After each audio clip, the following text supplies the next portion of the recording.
your station. It's a refreshing lifestyle. Citi FM 97.3.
Unleashing the power of relevant radio. This is Citi 97.3. Citi 97.3. More variety.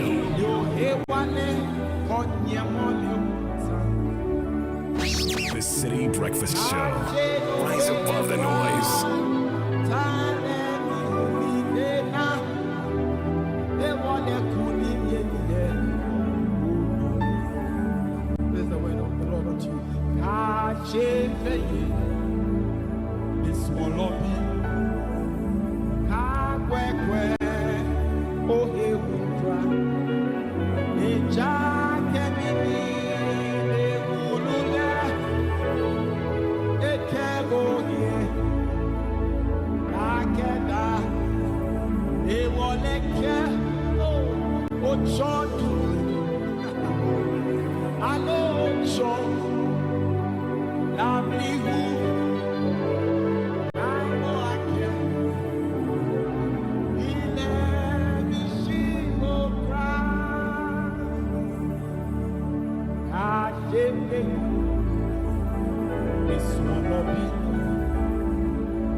"27 minutes past the hour of 6, 97.3 Citi FM.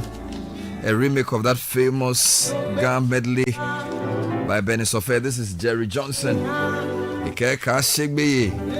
Fear not, when you pass through the waters, I'll be with you, and through the rivers, they will not overflow you. When you walk through the fire, you will not be burned, nor will the flames scorch you. For I, the Lord your God, the Holy One of Israel, your Savior, I will be with you." It's a great assurance this 4th day of August 2025 as we welcome you to the Citi Breakfast Show. A brand new week, a brand new possibility. It's a blank check you can make happen in time what Lord has promised in eternity. It takes application of faith and patience. It says, "Let's not be weary, but be followers of those who through faith and patience obtain the promise." So there are two legs for a walk that pleases God. There must be a walk of faith and a walk of patience. Faith brings into possibility that which exists in the realms that beyond us. And of course, patience allows you to pursue with consistency. Now, on the wings of that song, we start off with the newspaper review segment. Of course, there's business and sports all through to 10 o'clock. We have a big announcement today. The top 50 entrants for the Literacy Challenge. We'll know them this morning from 7:35. Stay tuned to the City Breakfast Show for that and more. If you've got big dreams for your business, let Access Bank take you there. Access W, in partnership with WCI Forum, invites you to Istanbul, Turkey for a lifetime business experience you don't want to miss. Business leaders, entrepreneurs, investors, and go-getters, Istanbul is calling.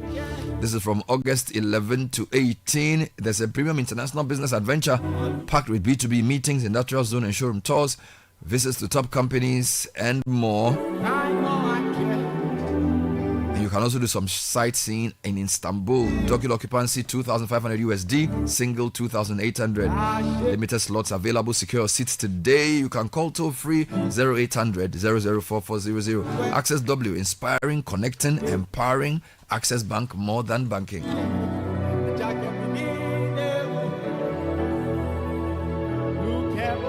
This is the City Breakfast Show. The city's biggest conversation. The City Breakfast Show. Rise above the noise. Join the conversation on the City Breakfast Show on Facebook at facebook.com/City97.3, Twitter at twitter.com/City973, and Instagram at instagram.com/City973 with the hashtag CityCBS.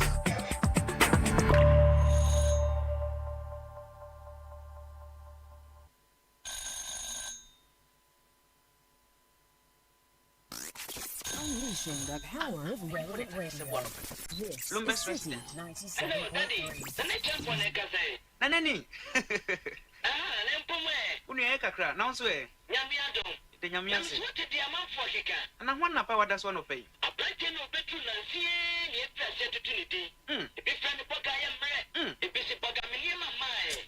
Ghana for ne nsem kade. Ukaso di amanfo no achi a, ubeka obi man so. Sana ayema santima mponi ba kwa kuja mfi. Ne mra ne di jo. Odi arekwa ka obi man so yi. Abubi anso ni so obu na Instagram afọ. Enya sa na tie dia, ye behwe ni asa koyechi. Okay, nana bye bye. Bye.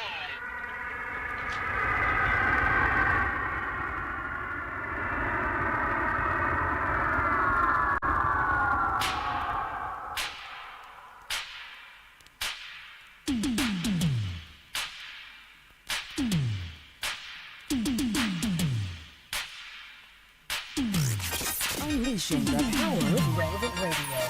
This is City 97.3.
.33. The original Lumber Brothers with their what is called the magnum opus.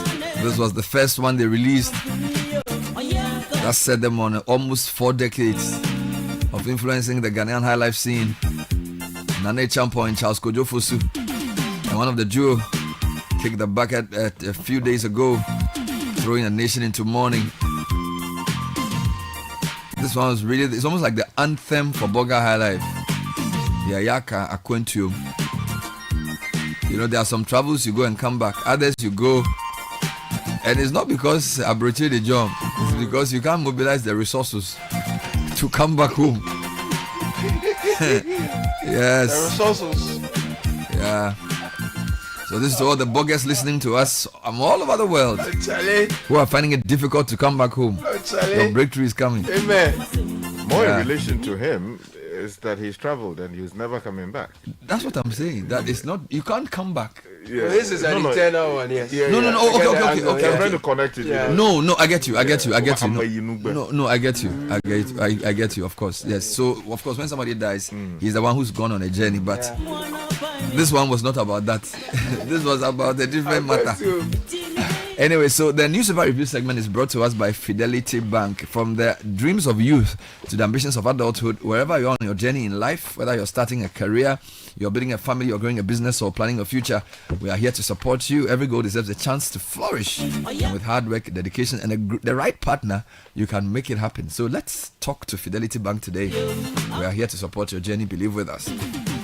Mondays are interesting because there's lots of news. So we're going to just run through the headlines quickly and then pick up on a few headlines. Okay, and so details. Talking about Daddy Lumba over the weekend, big love for him across the country, and the Ghanaian Times comes with a story on that on its front page. Daddy Lumba reigns in death.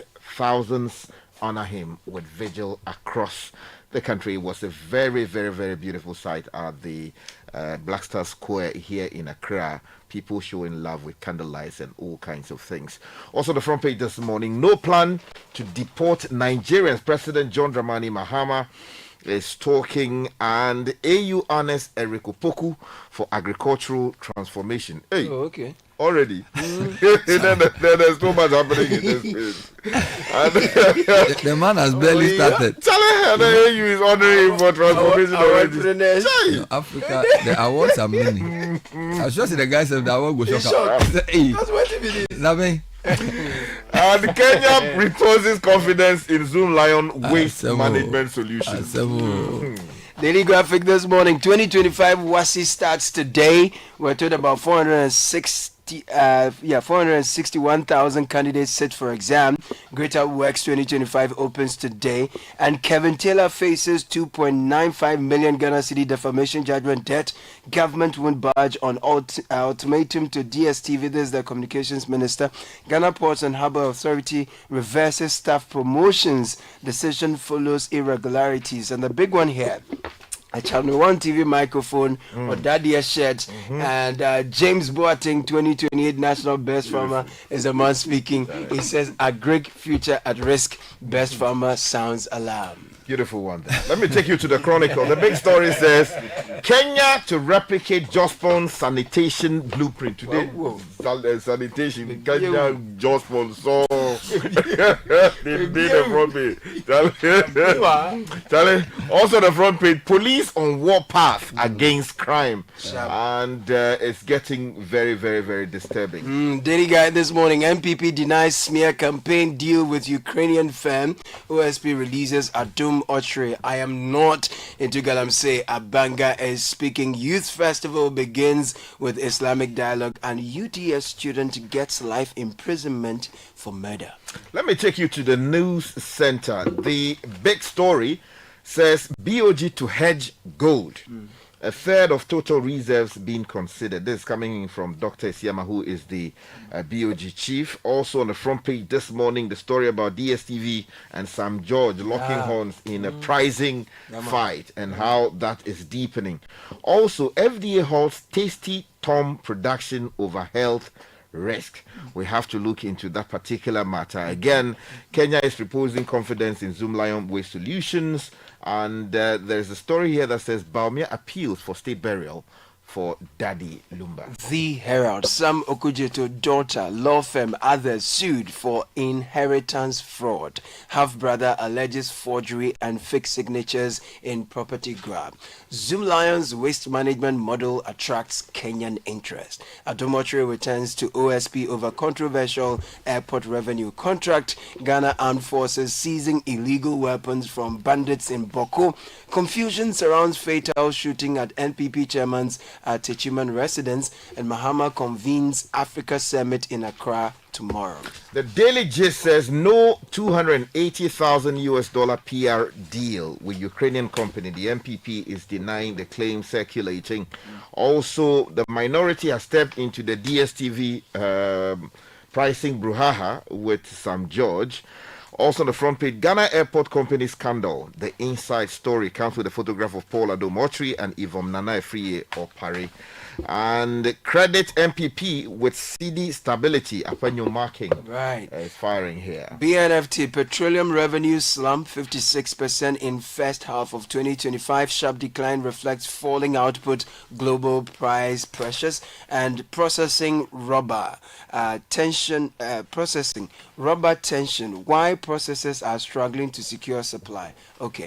Kenya looks to Zoom Lion for innovative waste management solutions. That's here. The back page story on the there. Back page, Nutri-Foods issues major Tasty Tom mix recall following complaints and FDA directive. The Ghanaian publisher says Zoom Lion Kenya seal waste deal. Yeah, man. And the chief is here together with the ambassador holding some placard or some award of some kind, it would seem.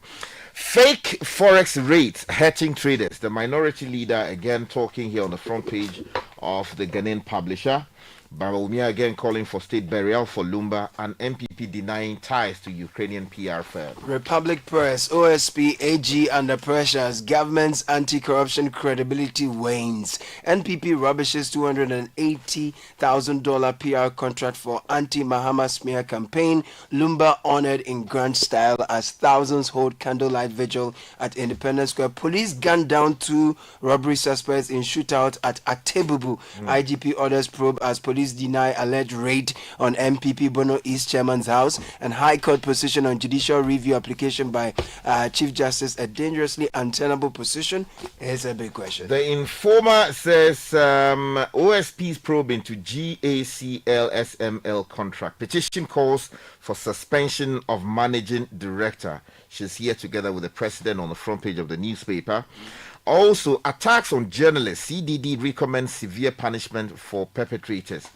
A troubling one on the front page. Ali Jarrah decries state neglect. Begs Mahama for support. He says that he's in a terrible state and the state he worked for prior to his condition is not doing anything about his state as we speak. And PUSAG is sending thumbs up to GTEC. And they are saying that crackdown will save students from exploitation. Yeah, fair. The Inquisitor cry over high bill demands. AG mounts defense, and Swami market women praise MCE. KMA boss hails Mineral Commission Ashanti Region Office project. Nutri-Foods recalls Tasty Tom and rich tomato mix over bloating concerns. Finally, from me, the Daily Post says Ghana donates 40 tons of cocoa products to Palestine in a solidarity gesture, and the ambassador is here seen grabbing the arms of the president. He wants to pull his arm off. Yeah, you know that song they say, thank you. Sabu and Mahama says that That's so funny. Ghana has no intention to, deport people from Ghana to Nigeria. Let me give you a few additional stories. The Daily Analyst leads with the FDA suspending Tasty Tomato Tom or Tasty Tom tomato by safety concerns and recall, and the MPP denying the alleged 280K contract. A Sankoma chases Kevin Taylor. My story of interest in the Daily Analyst is on page 2. Alex Mode questions high interest rates despite improving economic indicators. I'll give you details of that. In fact, there's a similar story on citynewsroom.com where economist says banks are unlikely to mirror policy rate cut in lending rates. So that's something we should keep an eye on. Citi Newsroom also leads to Accra Tourist Info Center gutted by fire. And then Ghana to GHS will intensify monkeypox or mpox sensitization as cases hit 302. Momo transactions hit over 320 billion in June, despite monthly dip. And then CAT International says multi-choice has not demonstrated good faith to Ghanaians. So that's a raging debate. Channel 1 News is also leading with the fire for the Accra Tourist Center. FDA suspending Tasty Tom. Redco Flat Slum declared security zone. In fact, there's a story on my journal online that makes it even worse. It says that gunman shoots 10 during fire outbreak at Medina Rates Junction. So this is something that's become very, very controversial indeed. And then last week, Police Forestry Commission stormed Jimira Forest, seized excavators from illegal miners. This is Channel 1 newsonline.com. Also, the Minister has fired DSTV. Your proposal lacks logic. So that's something that's not ending anytime soon. A few other headlines here for your concern. Budget surplus means nothing when trained nurses, others are jobless. Professor Charles Acker. He also demands government spending to solve Ghana's crisis. Meanwhile, government will announce new producer price for cocoa today. Okay. So keep an eye on this. And then Lord Mensah says restoring Unibank license wouldn't be wrong. He's speaking in relation to this banking crisis. All right, so let's group the stories. Sky, where are you starting Let from? me take off with this DSTV matter that everybody's talking about all over the place. If you go to page 6 of the news center, DSTV, some George pricing fight deepens. Now, the story says a fierce row has erupted between the multi-choice Ghana operators of DSTV and the Minister for Communications, Digital Technology and Innovation, Mr. Samuel Nete George, over subscription fees charged by the satellite television service in Ghana. Now, in a strongly worded statement issued on Sunday, August 3 this year, and signed by Managing Director Alex Ochri, MultiChoice rejected the Minister's directive to reduce its subscription prices or risk losing its digital license or broadcasting license. Now, the company insisted that the current pricing structure reflects the harsh economic realities it faces and cannot be arbitrarily reduced without compromising service quality. Well, the minister then fired back and says that he's rejecting what the people are offering, that what they are offering is illogical, the idea that they should be allowed to continue to charge current rates and not remit their profit back to their parent company. He's not accepting that. So basically he's saying 30% reduction in fees or nothing. Now, two related articles. If you come to Channel 1 newsonline.com, minority calls for fair DSTV pricing, urges calm and diplomatic resolution. So the minority in parliament has joined this debate. In a statement issued yesterday, the minority expressed support for what it described as valid concerns raised by Ghanaians about the cost of DSTV packages. But they also backed the minister's efforts to secure more favorable pricing, but cautioned against the ongoing public exchanges between the ministry and MultiChoice. We are therefore calling for a seizure of the media war. These matters must be settled diplomatically. Two more angles to this story. CAT International says that MultiChoice has not demonstrated good faith to Ghanaians, but they also think that the August 7 deadline may erode investor confidence. So again, a more balanced approach. If you come to that story, the West Africa Regional Director of CAT International, Pia Kusi Adumako, has criticized pay TV operator MultiChoice, what is described as unfair treatment of Ghanaian consumers. His comments come in the wake of what you just read. He says MultiChoice has not demonstrated good faith to Ghanaians. When you are a subscriber to the MultiChoice service and experience a network problem that cannot be resolved remotely, and you call them, they provide you with the number of a third party who charges you. So they feel like the company is not being fair to Ghanaians. But he however thinks that the August 7 ultimatum may also erode investor confidence from investors. And finally, Franklin Kujo of Imani has also penned an article where he's asking, he's basically criticizing what he calls attempts to interfere with the market forces. This is not just with DSTV. So he's a more general view So around. cement, Of course, he focuses on the DSTV as well, but he talks about cement and other things. Now, the reason I bring this Franklin Kujo story is that Alex Mould, who is now the chief executive of MIDA, but he used to be a banker, he's written a very interesting article where he's questioning high interest rates despite improving economic indicators. So it's a big debate around pricing in Ghana. Of course, interest rate is the price of credit, right? So a former banker and head of the MIDA, Alex Mould, is raising critical questions about Ghana's persistently high interest rates despite visible improvements in key economic indicators such as inflation and liquidity.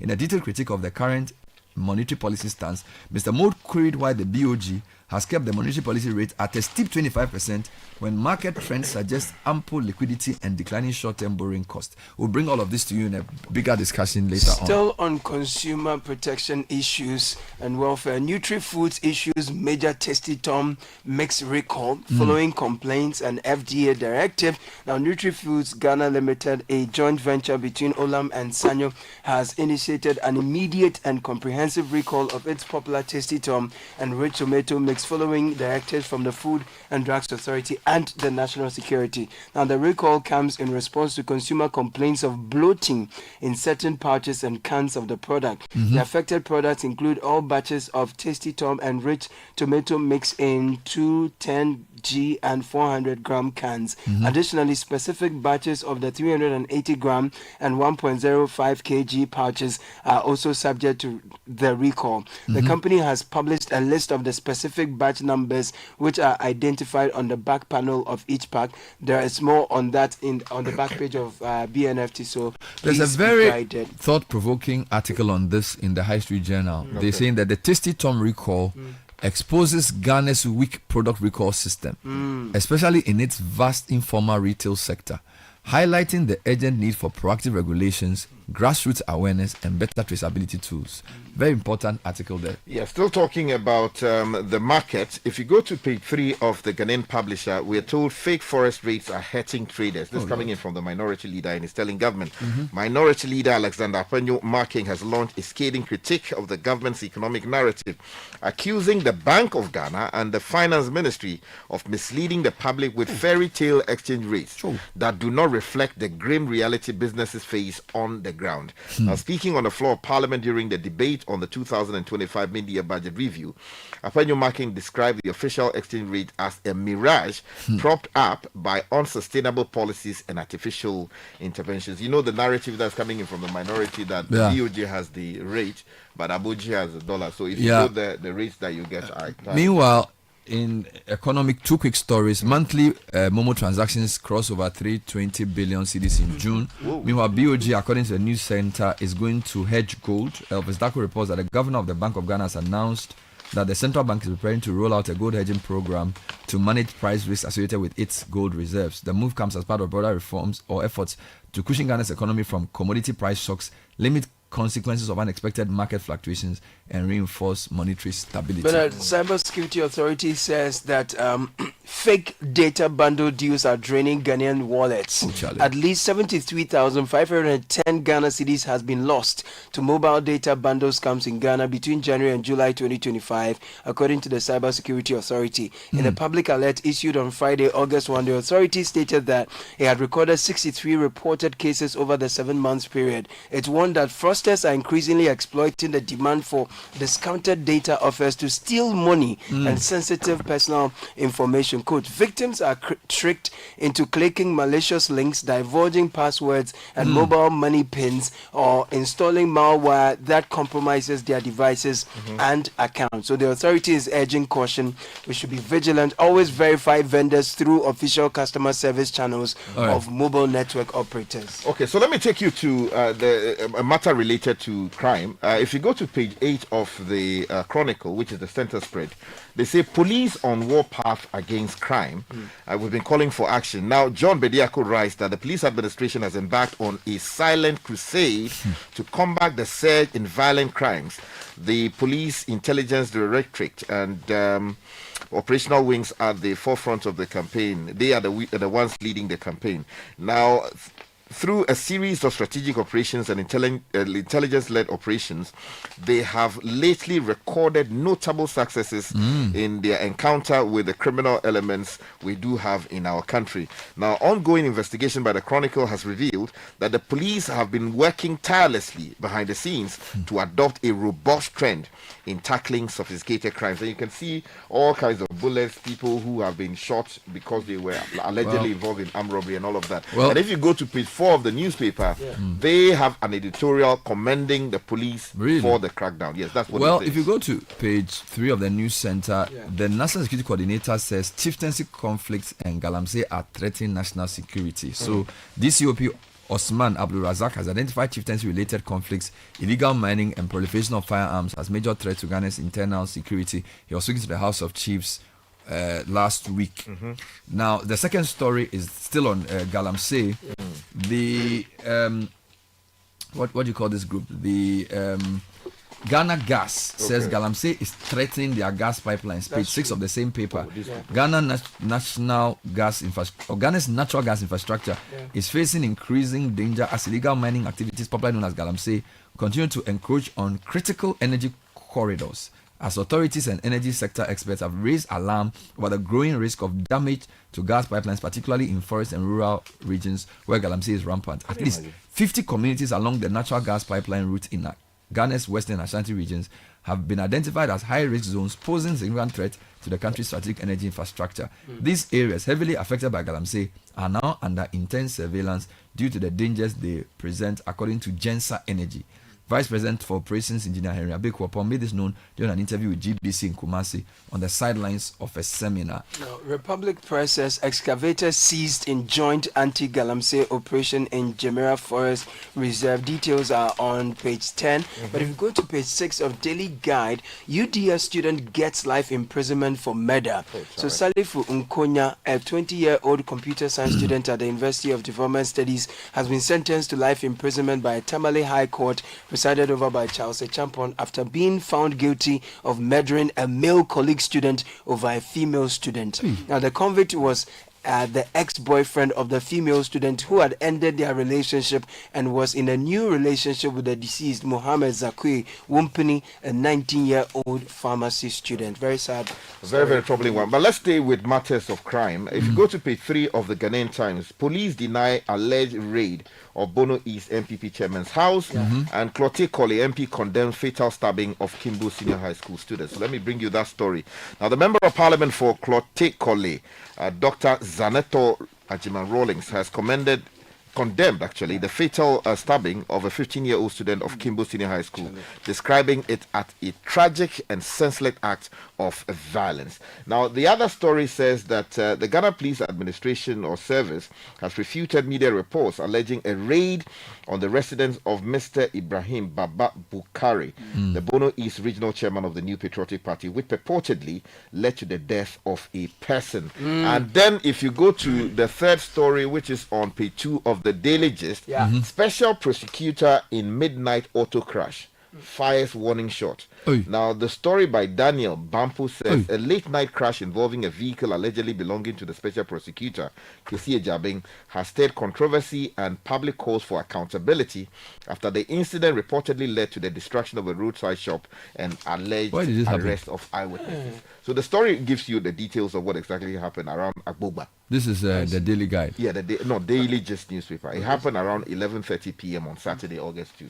Meanwhile, Republic Press says the OSP and the AG are under pressure. Government's anti-corruption efforts are increasingly being called into question as both the Attorney General, Dr. Dominic Ayene, and the Special Prosecutor, Kwesi Ejabing, face mounting public criticism for what many describe as a lack of progress in prosecuting high-profile corruption cases. While public expectations were high following the NDC's return to power and a campaign heavily focused on transparency and accountability, recent developments suggest a widening gap between rhetoric and results. Two final fire stories. Accra Tourist Info Center gutted by fire. City Newsroom reports that fire has gutted the Accra Tourist Information Center, prompting a swift response from the Ghana Fire Service.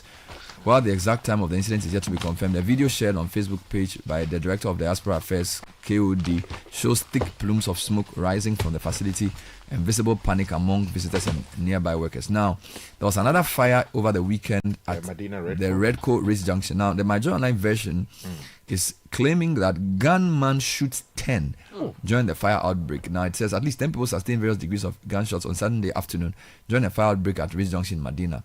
According to one of the injured victims, Ernest Opari, he said he sustained bullet wounds to his forehead, back, and buttocks. He's currently on admission at Pentecost Hospital along with others. Narrating to Adom News, he said the alleged shooter, known as Area, showed up enraged and pulled out a pump-action gun. In full view of the police and fire officers, began shooting indiscriminately at people and into the air. The victims accused the police officers present of failing to restrain or arrest the suspect despite witnessing the violent act. You know, I find it strange that the police or the Chronicle will be writing a story saying the police is working behind undercover and things. The public are the beneficiaries or the victims of what the police does. If the police is working, we will know. You don't need to put a PR story to say they are working hard. This week, people were shot in the central region, 3 of them, the whole of last week. And then in Congo, issues all over. Is it Congo, right? You get it? In the north Somebody shooting in broad daylight in a market. So why are you telling us that you are working behind which scenes? Come on, let's stop that. If you are working, we will see it. You know, there's a lot of issues that need to be dealt with, and I don't think PR is the way to go, honestly. This is the City Breakfast Show, the city's biggest conversation.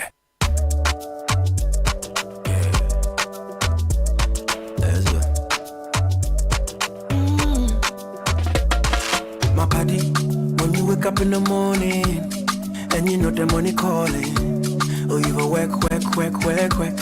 But you know it's out in your side. If I believe with us, if I hold my hand and believe, cause you know it's out in your side. And when you dream, no say I live for you. And when you hustle every day, many wanna go. Anything you do, I live for you. Many want. If I believe I live your side. Fidelity. If I believe with us, fidelity. If I know I lay your side, fidelity. Oh, jump on now. Go.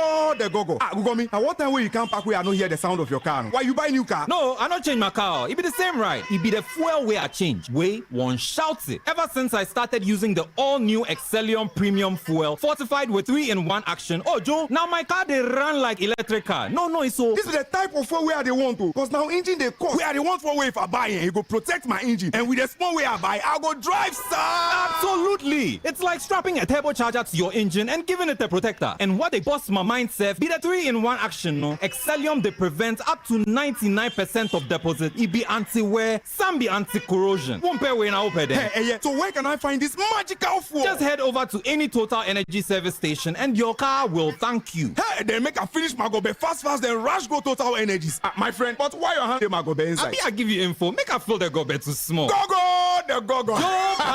Excellium is designed to protect your car engine, decrease fuel consumption, and lower CO2 emissions. Don't say fuel, say Excellium. Choose Excellium, choose quality. This is the City Breakfast Show, the city's biggest conversation. City Business News at 7. Lati has the details. Good morning. Good morning, Bernard. Good morning to you out there. Welcome to the breakfast edition of City Business News right here on 97.3 City FM. Proudly brought to you by MTN and EcoBank. Coming up, government and cocoa sector players meet today for new producer price for cocoa for the 2025-2026 crop season. Also, investor confidence at risk. Amid threats to suspend the license of DSTV, Ghana will be hearing from CATS International.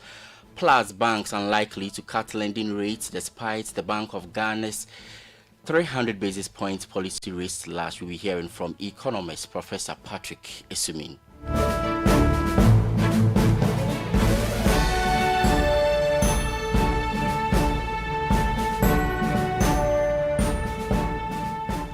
I am Neil Lati.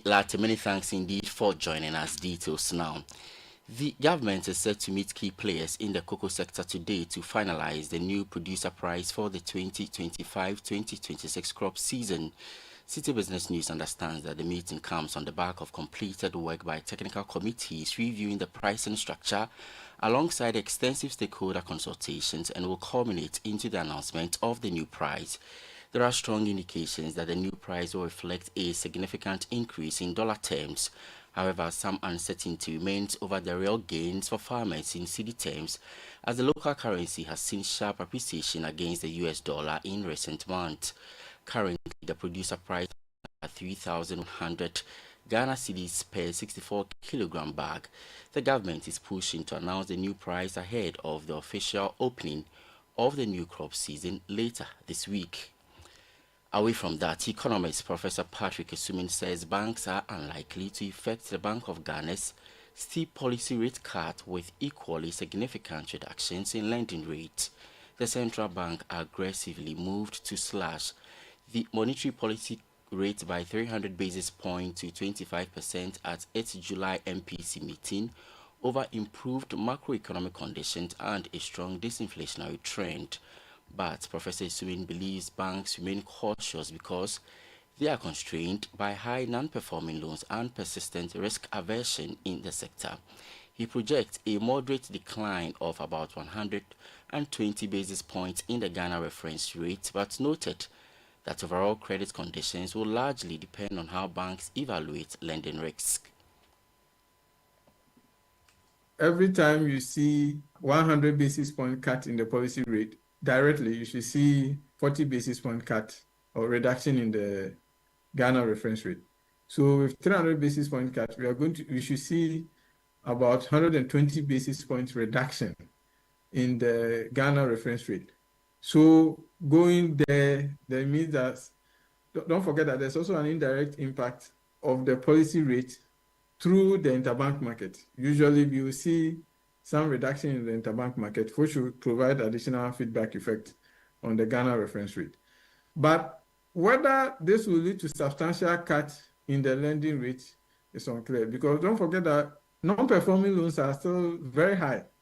And I'm sure the banks will be more cautious, but maybe for more credit-ready customers, there must be some substantial cut in their lending rate, and therefore we might begin to see for some customers some easing of their cost of credit. That's Professor Patrick Esumin. He is an economist and finance lecturer at the University of Ghana Business School. Now, government has recorded another oversubscription in its latest Treasury bill auction, with investor demand rising sharply despite a marginal dip in yields. According to fresh data from the Bank of Ghana, bids totaled 5.48 billion Ghana cedis, exceeding the government's 3.86 billion Ghana cedis target. This 42% oversubscription comes amid slight declines in short-term yields. Here's more.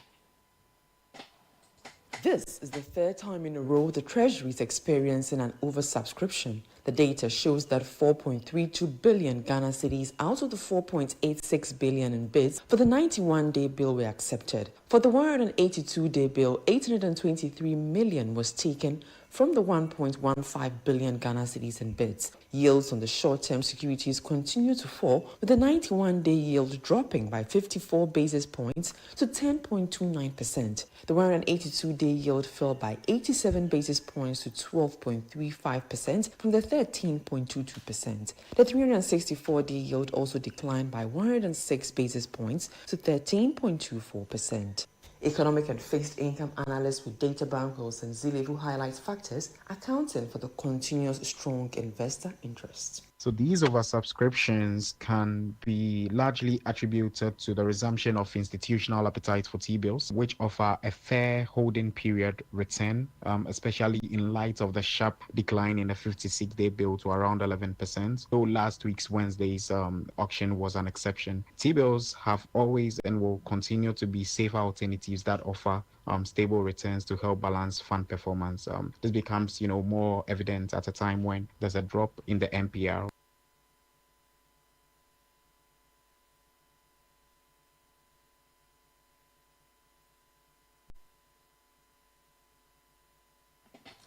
Economist and fixed income analyst at Databank Wilson Zilevu, ending that report by Netele Neti Ajahu.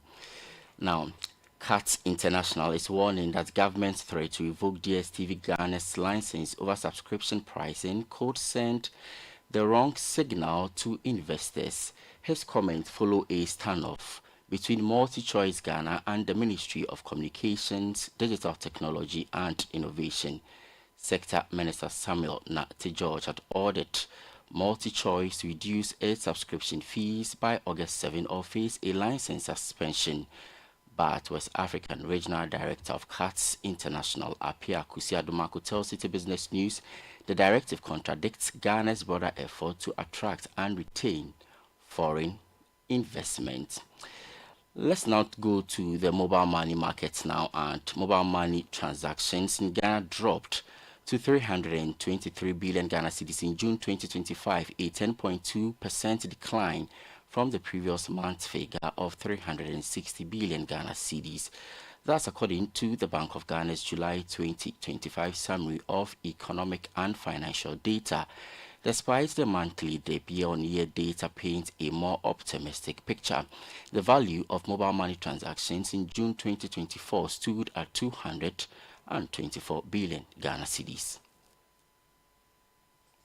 This represents a year-on-year increase of more than 99 billion cedis, or approximately 44.3%, highlighting continued expansion in digital financial activity. The number of mobile money transactions also fell slightly in June. A total of 735 million transactions were recorded, down from 796 million in May. This represents a 7.7% drop in transaction volume month on month. Despite this dip, transaction numbers remain well above levels from a year ago. In June 2024, 644 million mobile money transactions were recorded. The latest figures reflect a 14.1% year-on-year growth in transaction volume. The data also shows that registered mobile money accounts reached 76.4 million with 24.5 million active users in June. The float balance, representing the value of funds held in mobile wallets, increased to 28.9 billion cedis. While activity dipped slightly from the previous month, the strong year-on-year growth in both value and volume suggests sustained demand for mobile financial services. Citi Business News' Daniel Udro-Mensah with that Business Desk report. On the forex markets this morning, you could be getting the dollar at 12 cedis, the British pound at 16 cedis, that of the euro could be sold to you at 14 cedis. Remember that these are rates being offered by some forex bureaus in the capital and not the Bank of Ghana's interbank rate. And that's it for the breakfast edition of Citi Business News, proudly brought to you by MTN and EcoBank. We have more stories for you on citynewsroom.com/business. I am Ni Latte. Do have a good business day. If you know these sounds, you didn't just live through the 90s, you lived the experience. Back then, connection took minutes.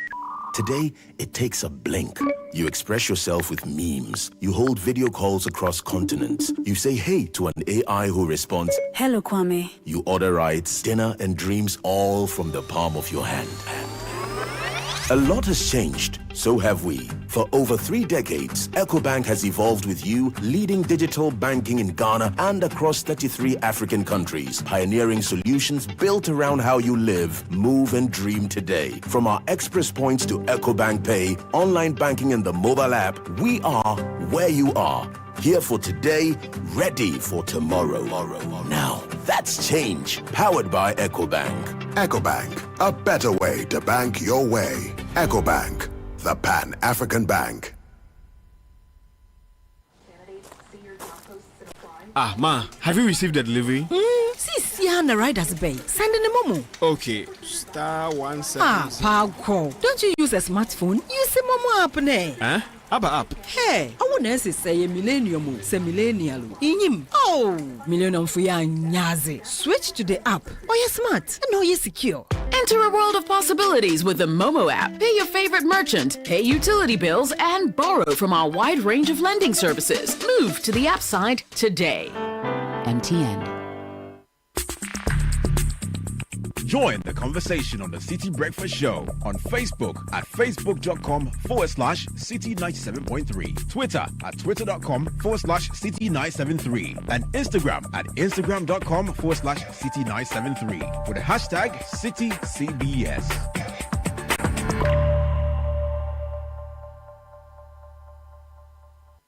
This is the Citi Breakfast Show, the city's biggest conversation.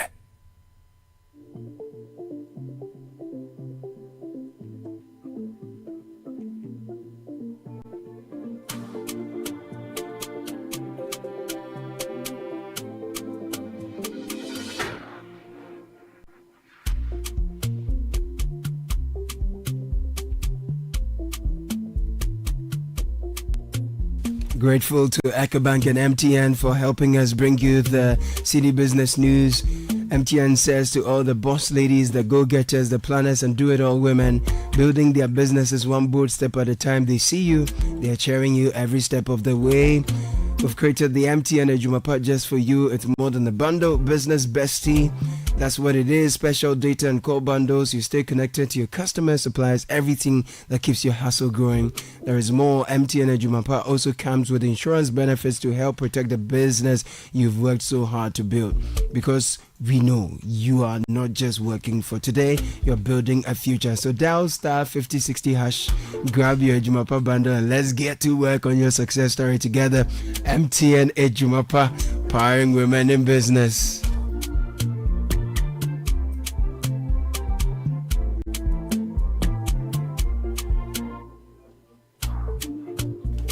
Benjamin Nketia is here with Kickoff as our sports news segment. That's brought to you by Polytang Lesheho and Shell. Polytang says that when it comes to water storage tanks, the name we all know is Polytang. 30 years in the business, still growing strong. Was trusted by all generations, so make no mistakes.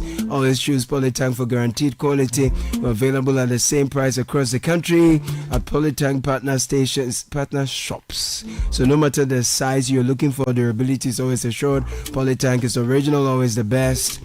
We do not request for Momo payments online. Now you deserve financial peace. Lesheho is here to give you just that. Life comes with financial challenges, but with Lesheho, you don't have to face them alone.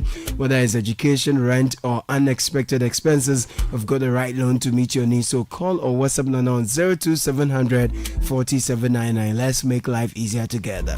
T&C Supply, Lesheho, let's improve life. Now, if you're on the road, how is your engine feeling? Is it confident? Is it protected? Is it ready to perform? Is it performing? If not, let's talk about Shell V-Power. Shell V-Power, Dynaflex technology, specially formulated, cleans and protects your engine, gives you the boost it needs. It's designed to remove performance-robbing deposits so that your engine performance is at the best. So fuel up with Shell V-Power at a Shell service station near you and feel performance, feel confidence, feel protection over and over again. Feel the feeling with Shell V-Power. Shell, go well. Benjamin Nketia. Charlie, when did you win your primaries? Good morning. When did you win your primaries? Primaries for what? Oh, but you are your political. What's up? Get out of here.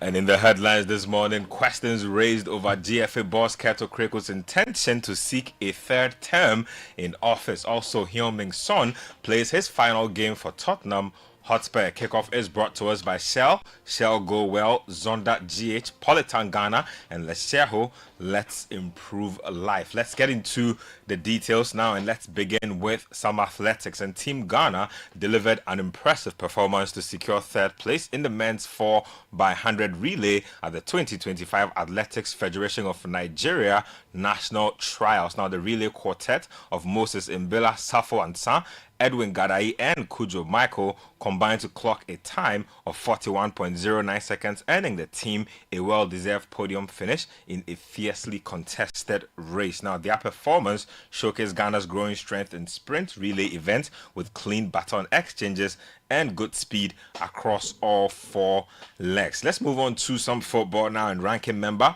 of Parliament Sports and Recreation Committee, Vincent Eko-Esifua, has raised serious legal and ethical concerns over reports that GFA President Keto Kreko intends to seek a third term in office. Now, Esifua says any such move would violate Article 37, Clause 4 of the GFA statutes, which clearly limits presidential terms to 2. He warns that amending the rules midstream to benefit one person undermines the rule of law and erodes trust in Ghana's football governance. Now, he is urging all stakeholders to protect the integrity of the game by ensuring the GFA remains democratic, lawful, and also transparent. Now, speaking on the same matter, sports journalist Jerome Autry shared his thoughts on the issue. I don't think it is something that serves or will serve the interest of Ghana football, because in my opinion, our football is just coming out of the checkered things that the football corruption expose number 12 put us through. If you have come on the back of something rough like number 12, and you have only worked with all the things that were put in place from that period till now for only 6 years, why do you want to change it when we have not tested the various systems that have been in session since 2019? So I come from the position that the term limit extension or the proposal to extend the term limit is selfish. So you heard veteran sports journalist Jerome Otry speaking there. Let's go on to some foreign stuff. And Heung-min Son has played his final game for Tottenham Hotspur after a memorable 10-year stint with the club, describing the farewell as a beautiful moment. Now, the South Korean forward featured in Spurs' 1-1 draw with Newcastle United in their last preseason fixture ahead of his move to Major League Soccer side LAFC. Now, an emotional Son says he was overwhelmed by the occasion, reflecting on his decade-long journey with the North London club. Yeah, it was a beautiful moment, and it was really emotional. I'm getting emotional again. Yeah, I think it was a perfect moment, and it was really tough, to be honest, in the last couple of weeks. But I think the moments of sharing these beautiful moments, I think is the something that I will never forget, and the something that I will always appreciate it. So, so from the fans, from the players, also from the gaffer, and he understood my situation, and he was always on my side and always listened to me, and then he always asked about my things, what I want to do. So yeah, I think I have a huge respect, and I'm very grateful. So Spurs legend Heung-min Son speaking there. Let's go on to some stuff from the camp of Man United, and their striker Joshua Zirkzee says there's a special feeling within the camp ahead of the new Premier League season. Speaking after their pre-season draw with Everton, Zirkzee credited the team's growing confidence to the ambition of head coach Ruben Amorim. He believes with the quality and hunger in the squad, United have what it takes to make a strong push next campaign. Yeah, it is a special vibe.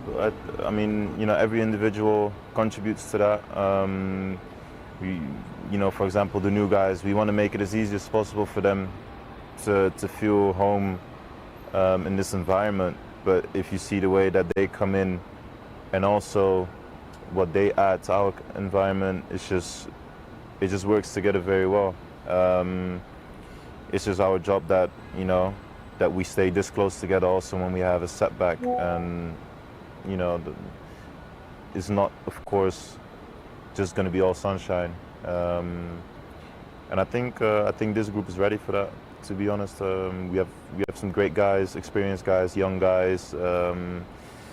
There's a hunger in this team. There's even a bigger hunger, I think, from our manager, from our coach.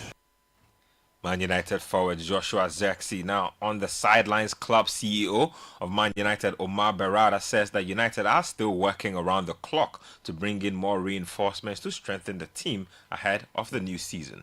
Yeah, we have to do a lot of multitasking. We have a team back home, led by Jason, the recruitment team that's working around the clock to ensure that we continue to find opportunities to strengthen our squad. But yeah, no, there's been lots of late calls and early morning meetings to make sure that we stay on top of it. So, you do feel well prepared for the new season, confident of what's coming? I feel very confident, and I think we are going to see a much better season than we saw last year. I see it in the players, I see it in Ruben, and that makes me feel quite optimistic about what we have coming ahead. And Carrington going back to You heard Man United CEO Omar Berrada. Let's get on with some transfer stuff.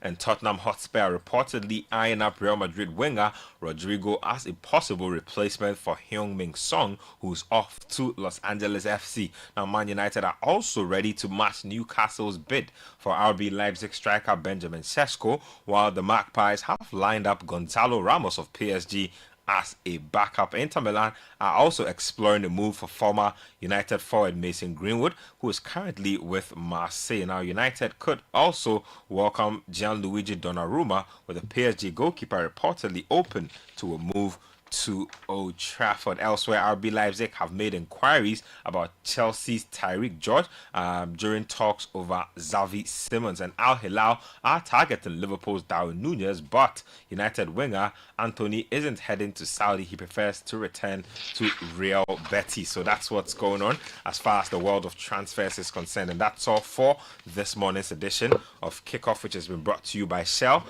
Go Well, Zonda GH, Politan GH, and Lesheho. Let's improve life. I am Benjamin Nketia, the small sports at citysportsonline.com.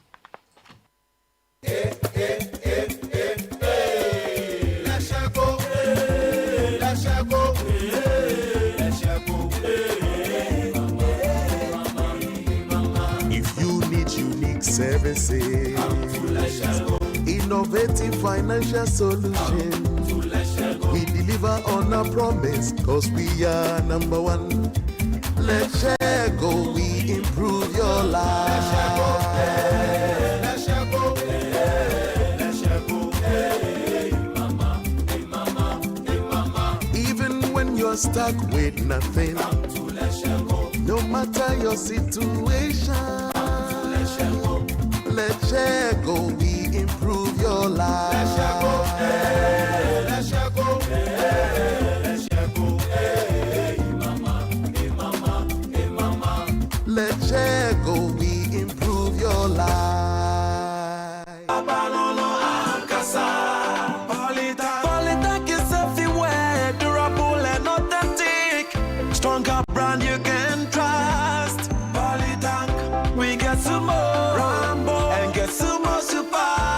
Any Polytank we did for. Papa no no, papa no no, papa no no, papa no no, papa no no, Ankasa. Polytank, the original, always the best.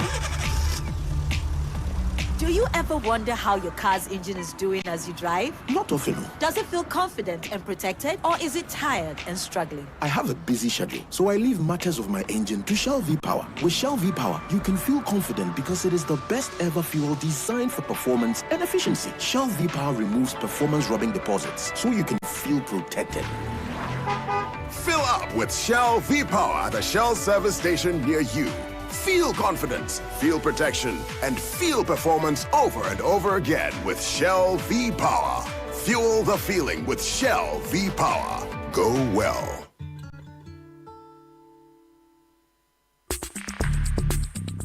Join the conversation on the City Breakfast Show on Facebook at facebook.com/City97.3, Twitter at twitter.com/City973, and Instagram at instagram.com/City973 with the hashtag CityCBS.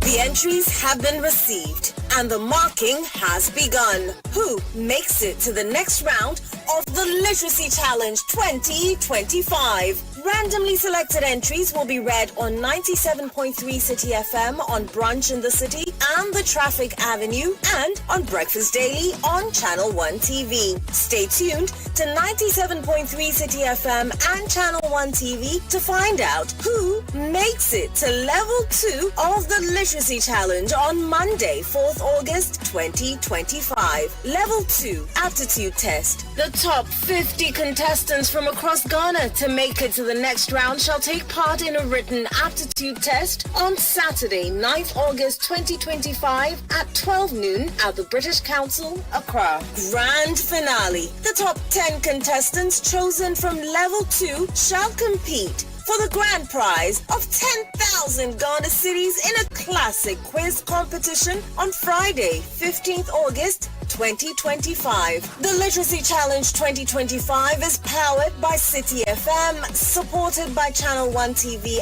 and sponsored by Belmu and GB Assessment.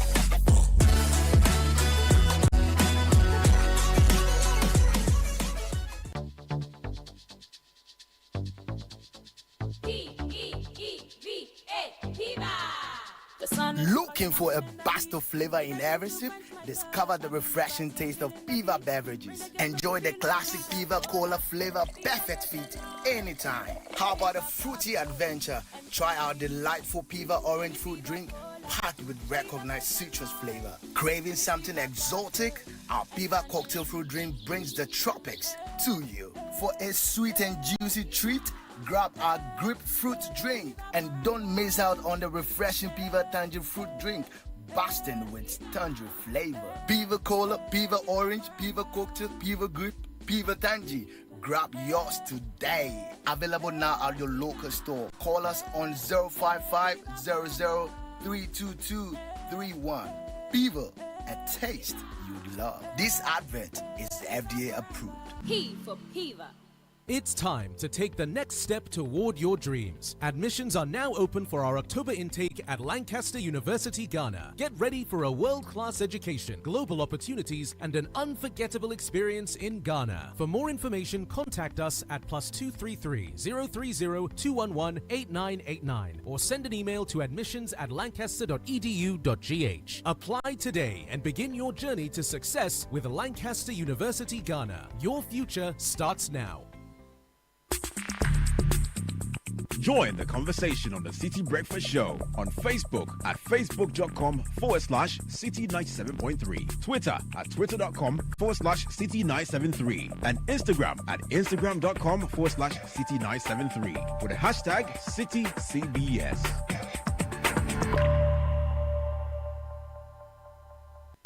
The City Breakfast Show. Rise above the noise. The Money Matters segment is brought to you by Petra. Petra, achieve more. Welcome to the Money Matters segment with Petra. Imagine getting to December with no savings or investment and plenty pressure. Christmas shopping, dirty December, chilling, and January school fees. But you've got 5 months left. What you do now will determine how stress-free your December will be. Petra is here to help you plan ahead with investments you won't even miss. Start today. Celebrating peace. Dial *447*70# to speak to an advisor. Petra, achieve more. The Money Matters segment was brought to you by Petra. Petra, achieve more. Unleashing the power of relevant radio. This is City 97.3. This is the City Breakfast Show. The city's biggest conversation. City 97.3. More variety.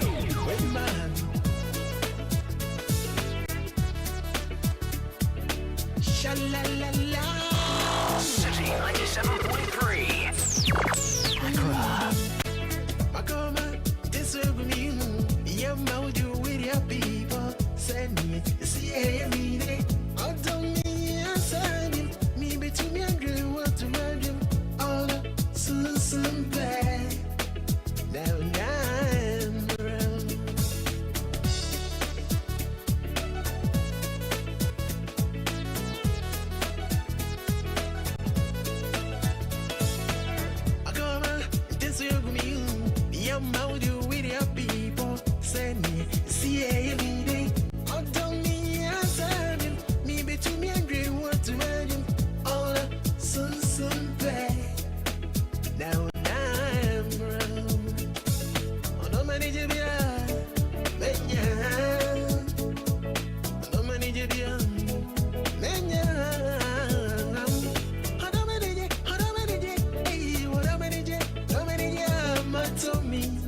Unleashing the power of relevant radio.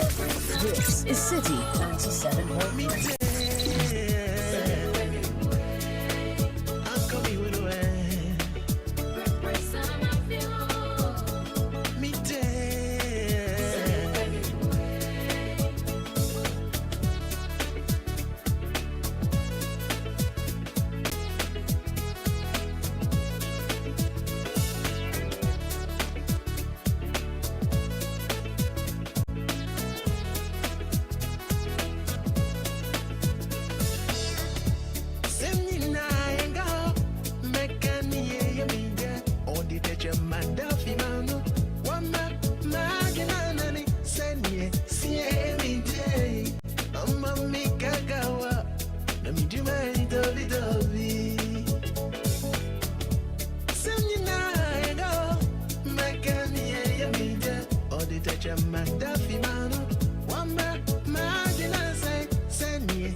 7:35 on the City Breakfast Show, and we have a big show for you today.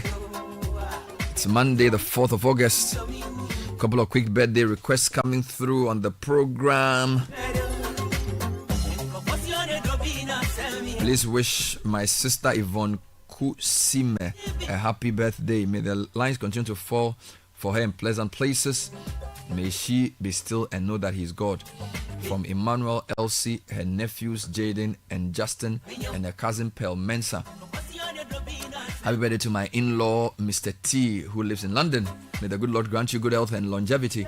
May He protect and guide you in all your endeavors. From your son-in-law, Kofi Atakakra Kusi, Deputy Director, Corporate Affairs, Ghana Tourism Authority. Please do your best to announce this birthday wish to my dear wife, Rosemary Grant Gansa, the boss lady, founder of Virtuous Women of Valor. Beloved to the max from her husband and children.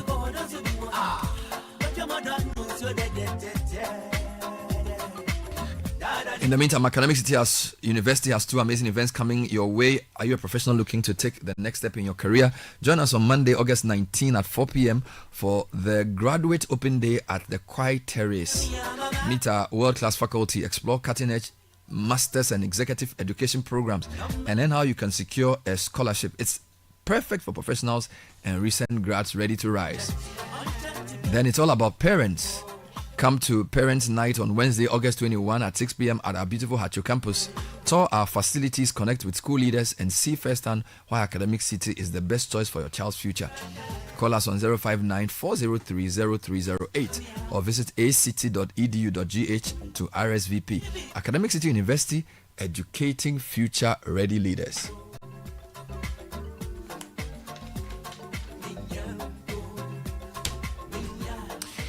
When time is of the essence, banking should not slow you down. Skip the queues and deposit cash straight into your account with Zenith Bank's corporate deposit ATMs available 24 hours a day.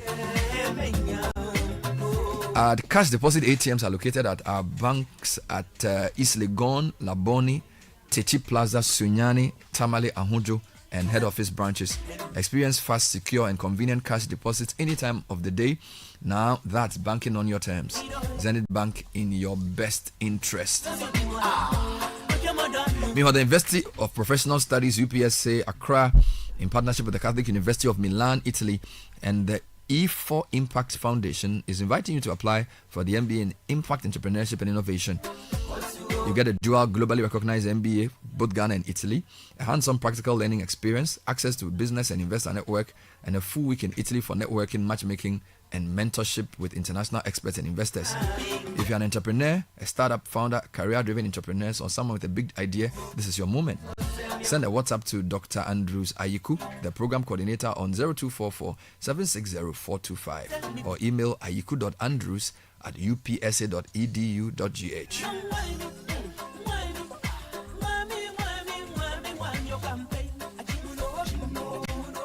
And there's never been a better time to get things done, and SG Ghana is ready to make it possible. Our low interest rates are back. So if you are a salaried worker, whether you are a controller or accountant general payroll working with an SG Ghana listed institution, already banking with SG Ghana, this is your time. From now till end September, apply and receive a loan from SG for your personal or business needs and enjoy unbelievably low interest rates. Join the Asante Subloan promo. Visit any SG Ghana branch near you or call 0302 214 314. SG Ghana, the future is you. Good morning to Francisca Kakra Fossen. Read a few birthday requests for me. Good morning, Bernard. Messages coming in. Hello, CBS. Kindly help me wish my amazing wife, Ajua Kunedu Boachi Adam of FDA, a glorious birthday. Belated happy birthday. This is from Daniel Boachi Adam of SNIT and the boys, Israel, Ivan, and Daniel. We love you so much. Hello, Bernard and Co. Good morning. Kindly help us wish a happy birthday to Mr. Kofi Okwampa Akoto of Akoto Risk Management Limited, an executive council member of the Insurance Brokers Association of Ghana.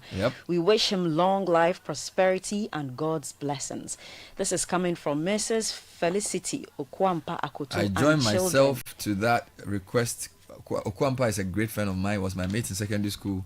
He's a fantastic young man. So happy birthday belatedly to Kofi Okwampa Akoto. Sure. Right. And also the entire management and staff of Akoto Risk Management Limited are sending that one in. Happy birthday to the man who lights my world, Reverend Samuel Kojo Nate Ayiku. Right. I'm proud to call you mine. And that's coming from Yvonne, your one and only. All right. Bit of love in the air this morning. Yeah. And I have, of course, two big surprises for you this morning. We're announcing the top 50 entrants for the Literacy Challenge. Yes, sir. And Abioko, people want us to continue the conversations about reading and writing. Sharp. Yeah. I think we should. Yeah. I think we should. So, maybe in the coming days we'll figure out how that can happen. Did you do a spoken word for Lumba? Yes, I did. Legendary method. I did. How long did it take you to write that? Wow. 15 minutes. So is writing inspiration or perspiration? It's a combination of both. I mean, you have to be inspired, but at a certain level, especially when you start doing it professionally. Yeah. And when you're doing spoken word and you do commission work, you can't wait to be inspired. So you have to do it. Tap into it, and, Wow. and if you're working like I am, I come to Channel, I come to look at the way our schedules are. Yeah. So sometimes it means waking up at 2 a.m. to pen the piece. This year's Literacy Challenge has been very condensed in terms of the timeline, and I'm sure that has its advantages because that then forces the students to get pen to paper rather quickly. But we usually give them sometimes a month and a half. Yeah, to usually do this. Between May and the end of July. So sometimes 3 months. Yeah. But this year you give them a month. Absolutely. Oh gosh. And we still got thousands. So what was the quality of entries you got though? Oh, Bernard, you see, there's a tendency to think that because we asked the way the topic was structured, it's a bit technical. So just for those who may not know what it was, we asked them to write about how climate change is affecting agriculture in Ghana, looking at the different levels of society, how it's affecting the individual, the family, the community, the nation as a whole, and then we asked them to suggest solutions as to how we could address the issues. You didn't want them to just discuss the problem. You wanted solutions. No. Bernard was very big on that. I said, no, we need solutions. Yeah. And they did. But the quality of creativity. Even within such a science. Oh, my goodness. I thought you were restricting them with the topic. No, they opened up. They opened up, and you could see their personalities in the essays. It was a very surreal experience. Last going year, through the scripts. your prize, your top 50 came from all over the place. Right. They weren't just Accra. I'm hoping you have a nice mix this year. We too. have a similar mix, and I'm happy to say that for the first time ever, Mhm. we received entries from all 16 regions. That's amazing. We That's usually do amazing. 13, 14, 13, Oh, wow. 14, but we all had 16 all regions. 16 regions Oh my of god. Ghana. Oh my god. I like this. I like Amazing. this. Although we will not necessarily receive winners from all those. No. The fact that you got an entry from all 16 Absolutely. itself, it's a winner. Yeah. I remember those days we used to interview Charles Haito, and you say, look, guys, I want you to get more public schools. Yeah. I want you to get schools from the regions. That's when it becomes truly national. And I think that that's really become part of this now. It has. So let's go through the rules again. There are 3 levels of this, right? Right. So the names you're going to announce, what have they done? What have they qualified for? Okay, so like we said, level 1, the first stage Mhm. was an essay competition. That's where they had to write on this agriculture climate change topic. Now, we received the entries, and the examiners have graded them. They're looking for the creativity, looking to see that they had done some research into the topic, mechanical accuracy. Remember that from our school days, right? Yeah. Spelling, grammar, punctuation. They were looking again for unique ways of presenting what we asked them to write. There are all those things in there. Now, we have the top 50 from the thousands that came through. That's what we're announcing today. Now, these top 50 will come to Accra. They'll converge here in Accra this Saturday, the 9th of August, at the British Council, Accra. And then they'll write an aptitude test. It's a general knowledge aptitude test, 1.5 hours long. We'll start at 12 noon. And then after that, because we feel that if you've come this far, out of thousands of entries from this time, all the regions of Ghana, you should at least be recognized in some way. So they'll get some. A certificate, and then we'll decorate them with medals Wonderful. as well. So the essay competition is substantive on its own. That's You're in the right. top 50. But then the aptitude test then separates the 50 from the 10. There you go. So you have the top 10 who get into the quiz. Exactly. Amazing. So are you going to list this in any order? No, This is it's just a 50. no, but this is just a top 50. All right, you cool. know, and I'm sure the examiners are glad that they didn't have to rank, because last night was a time. So you didn't rank this? No, this is not ranked. This is not ranked. So in no particular order, top 50 literacy challenge Man. 2025. Yes, sir. Okay. Number 1, Aseye Esi Geraldo. Yeah, man. And she goes to Alcid Academy in the Greater Accra region. Mhm. Then we have Ama Santoa Ata Duncan, Bishop Bowers International School, Zion. also in Greater Accra. Mhm. Janelle Abriel Oforiwa Ofori, Silicon Valley International School. That's in the Greater Accra region, the Ofankor area. Mhm. Obaya Frimpong, also from Silicon Valley International School. And Michelle Blay, Wellspring School, and that's in Ablekuma. Okay. Yes. Tyra Ohiming Eje, Country International School, and that is also in Greater Accra. Tyra, yes. Is that a boy or girl? A girl. Female, yeah. So far, all the names are girls. Yes, like Princess Tyra and Okay. Tyra Banks. Okay, the so model. Tyra. Tyra. All right. Nana Kwame Siedu Sanfo, Mhm. Allswell Academy in Winneba. Central region. Odai Samuel Otu, Glorious Child School. That's in Greater Accra. Mhm. Then we have Hubert Asiedu Lutrot, Wellspring School, that we already heard that someone is from there. Mhm. Ajapong Nanefwa Ofusua, Mm. Blessed Redeemer Preparatory School, and Where's that's that? in Ofankor. Also in the Greater Accra region. Oh, sorry, that's in Nkoko. Nkoko. Yes. Blessed Redeemer. Nkoko. Nkoko. Yes, that's in Eastern region. Nkoko. So that's Okay. Eastern region. Mhm. Okay. Then we have Kwating Ekia in Chua, Christ the King International School. All right. Greater That's Accra. just here. Asamoah Efia Adobia, Silicon Valley. So Silicon Valley is showing up very strongly. I heard 3 from Silicon Valley. Telling you. Mm. Abdul Hakim Goni Baku, Mhm. Winning Life Academy. Where's that? Winning Life Academy is Tamale. Is it? Yes. So And that's then- Northern and region. the name is what? Hakim. Hakim. Hakim. So that's Yes. a boy. Abdul Hakim. Okay. That's a boy. Mhm. Deladam Mhm. Kobla, Sacred Heart. And Sacred Heart is all the way in Sunyai. That's the Bono region. The Ladem Kobla, I'm not sure you can tell what No, gender you it can't is. really. You can't For really, we, it could be anything. anything, anyone. The Ladem Kobla. You can't really tell. But so Yeah. from the Bono region. Yeah. Faith Sichope. But it sounds like a boy though. Yeah. You think Just so? because it's all just two names. Usually girls will add more names. Oh, but sometimes Generally, they would add more names. They like to decorate the girls. Yeah, the body just the lad on cobbler, just raw. Now you have a point. Yeah, you have a point. Yeah. Then we have Faith Sichope Avopodi from Dadring School Complex. She's a girl. Faith Sichope. So the formula is working. They give more names. And this person is from the Western region, Sutawasa. Is it? Yes. I like it. So this is the Western region. Sutawasa, what's the name of the school? Dadring School Complex. Charlie, schools do. Dadring. So far, a lot of the schools are very interesting names. Very interesting. Let's go on. Very interesting. Then we have Dinam Haliga from Southbridge Montessori School. That's in Greater Accra. Dinam. Dinam. Okay, Yes, Dinam. Dinam. Okay, Yeah. Haliga. Yes.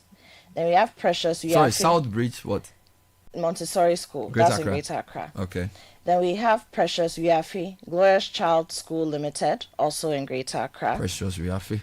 Adum Michelle Nanoko, Silicon Valley. Hey, Again, Silicon Valley, they didn't come to play. They know the joke. They didn't come to play. Mm-hmm. Then we have Arella Ofori Dako, Morning Glory from Kumasi in the Ashanti region. Arella. Arella.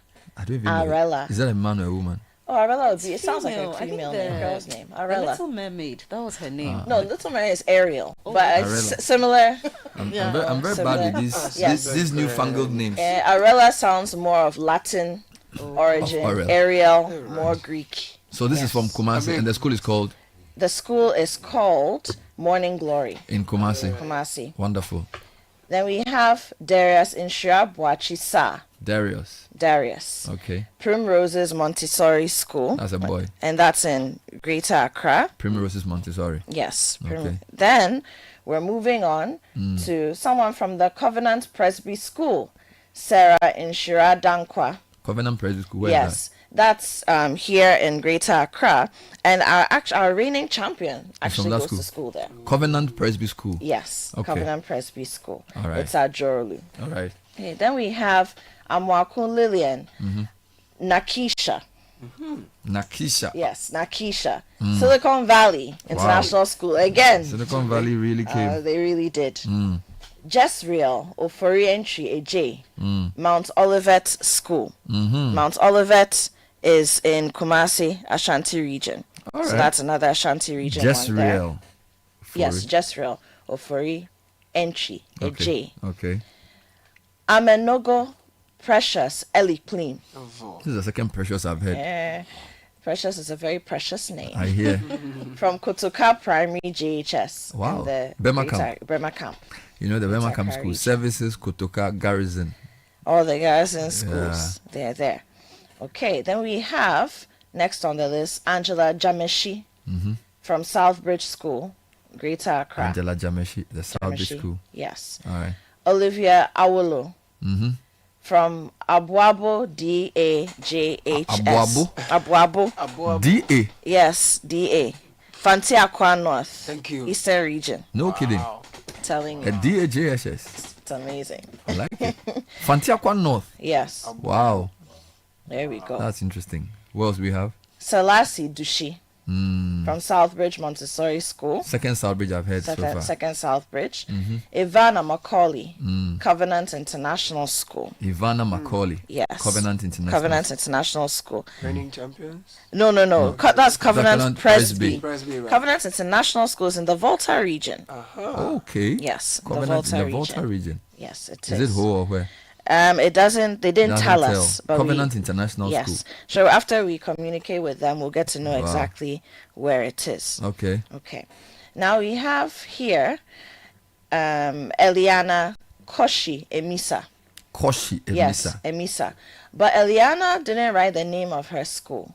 So when we contact her parents, She's we'll probably get to know. she's maybe homeschooled. Yeah, it's possible. Eliana Koshi Emisa. Emisa, Mm. yes. But we don't know her school. Okay. Rihanna Naamele Aite Mm. from the Wellspring School. Na Ameli. Yes. Aite. Aite. That's from the Wellspring Every Ghan's School. name is an address. I tell you. Straight. Na Ameli Straight to Aite. Oshina. They can even tell you which house is from. Very That is a powerful thing. It's a beautiful Na thing. Ameli Ayete. Yes, and she goes to Wellspring School at Ablekuma. Wonderful. Then we have Blessed. I've had 2 schools at Ablekuma, and Yes. Ablekuma used to be rural Accra. Oh no. But now it's Ablekuma not is so Charlie. much. Everybody lives there. The place far Not past. so much. It's developed so much. I hope in their the roads last are better several now. years. Ablekuma, it's a whole story. No. The roads are terrible. Ablekuma, Agape. Oh Lord. No. All right. No. So yeah, let's continue. Yes, we have. Well, I don't know if it's blessed or blessed. It's blessed. Nanaya Bedu. Blessed Nanaya Beidu. Yes, from St. Paul Methodist Preparatory in the Greater Accra St. region. Paul Methodist Preparatory. Yes. That could be anywhere. Then we have Wutuomo Mirabel from the Jude Diary Model JHS. Wutuomo. Yes. Are you sure I mentioned this well? And no, but I recognize the name because I don't know, but I'm guessing that this person will be related to somebody who has made it to our top 10 before, because this surname, we know. Mention it again. Wutuomo. Wutuomo. Yes, Mirabel. From the Judeiri Model JHS. Judeiri Model Yes, JHS. And where is that? So that is Upper West. Yes. Sounds No, Upper West. let me just make sure I get it right. Judeiri, it sounds Upper West. That is Yes. Yes, Upper West. So I have a feeling that would be the family of sibling this. of the Yes. same person. Yes, the same person. Judeiri, Alright. that's Wa. That's right. Then the next person is from Jaira International School. We had a champion from there. Jaira a couple of International. years. Yes. Where is that school? Sir? Ashaman. Okay. Yes. Oh yes. I think it was a few years back. That's 2-3 years back. Jaira International. And the person writing from there who's made it to the top 50 is Afo in Shira. So in Shira, Afo from Jaira International School. Nice. Then we have Richard Akrofi Majiti. Richard Akrofi Majite. Yes, from Southbridge Montessori School. So Southbridge showing up again. Prince Pakwesi Boafo from Elim Academy. Prince Pakwesi Boafo. Elim Academy. And Elim Academy is in Akim Ayiribi, Eastern Region. Akim Ayiribi, Eastern Region. Eastern Region. Okay. So Eastern Region, it's not surface level Eastern Region. Yeah, so we have Fantiakwa, you have Akim Ayiribi. Yeah. We've not even had Koforidua yet. No, we haven't. Okay. Eduji Kofi. And we had in Koko too. We had in Koko too. Yeah. Eduji Kofi Yebowu. Okay. From Covenant Presby School. So again. Yes, a previous winner school. Yes. There we go. This school is where? At Jolu. Jolu, okay. Yeah. Covenant Presby. Then we have Janai Amwa. So again, Janai, well, I don't know if it's a male or a female, also didn't put the name of his or her school, but they're here. Okay. Apia Menka Asari. Okay. From Almighty Vision Academy. Almighty Vision Academy. Yes, and that's in Sunyai, in the Bono region. All So right. we have 2 from Sunyai in the top 50. All right. Aviel. All right. Is it Aviel? Well, Aviel. Yeah. Aviel Velda Bire. Also Covenant Presby School. So Aviel Velda Bire. Okay. Then we have Amaryllis Amafio. Hey. Amafio. It's a very interesting way to spell the name. Amaryllis. Amaryllis. So Amaryllis. Amaryllis. Amaryllis. Amafio. Bishop Bauer School. Nice. Amaryllis. Clarabelle Ifwa Dutch Rule from Wellspring School. Cyrus Kwabnabwache Crystal Heights International School. It's in the Greater Accra region. Then we have Michelle Nanaba Ijapong from the Queen of Peace RC Basic School. Queen of Peace RC Basic School, and it's at Medina. Bernard, are you familiar? I know that school. My with sister it? went to that school. My friends went to that school. My There went we to that go. school. There we go. So we know it well. Then we have Atinga Adongo from Abe Halperin School Limited. Abe Halperin School Limited. And that's in Tamale in the northern region of Ghana, of course. Pakwesi Kumsin from Calvary Methodist Church School. Pakwesi Kumsin, Calvary Methodist Church School. And that's in Takrady in the western region. Takrady. Melinda Jambo, St. Nicholas Anglican JHS, and that's Cape Coast Central Region. Okay. We're almost done. Karen Isuman Karen Esuman, also called Ama. So Bernard, I think your theory is working. The girls have more names. Yeah. Karen Esuman and Ama is her middle name. Jira International School again. Alexandra Hammond, Peace Royal School. Okay. Peace Royal School, and that's in Takwa, in the Western region. Takwa. Then we have here Ifwaya Bagate, St. Paul Methodist Preparatory School, Winneba, in the Central region. And then last on our list, but definitely not the least, we have Etona Manyo Saki, Dar es Salami BNC JHS in the Greater Accra region. Amazing Ladies stuff. and gentlemen, Bernard and team, Yeah, man. this It's your is top 50. Top 50. Yeah, man. This is Challenge 2025. Congratulations to them. Congratulations to them. We've done so well. But we have a nice spread, no? No, so I like the spread all over the country.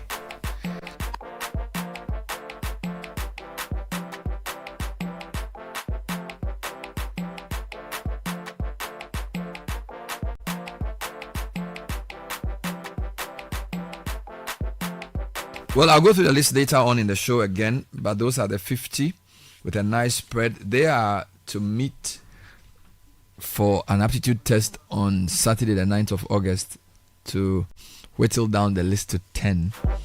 And the 10 will take part in a quiz competition to crown the ultimate winner of the Literacy Challenge 20.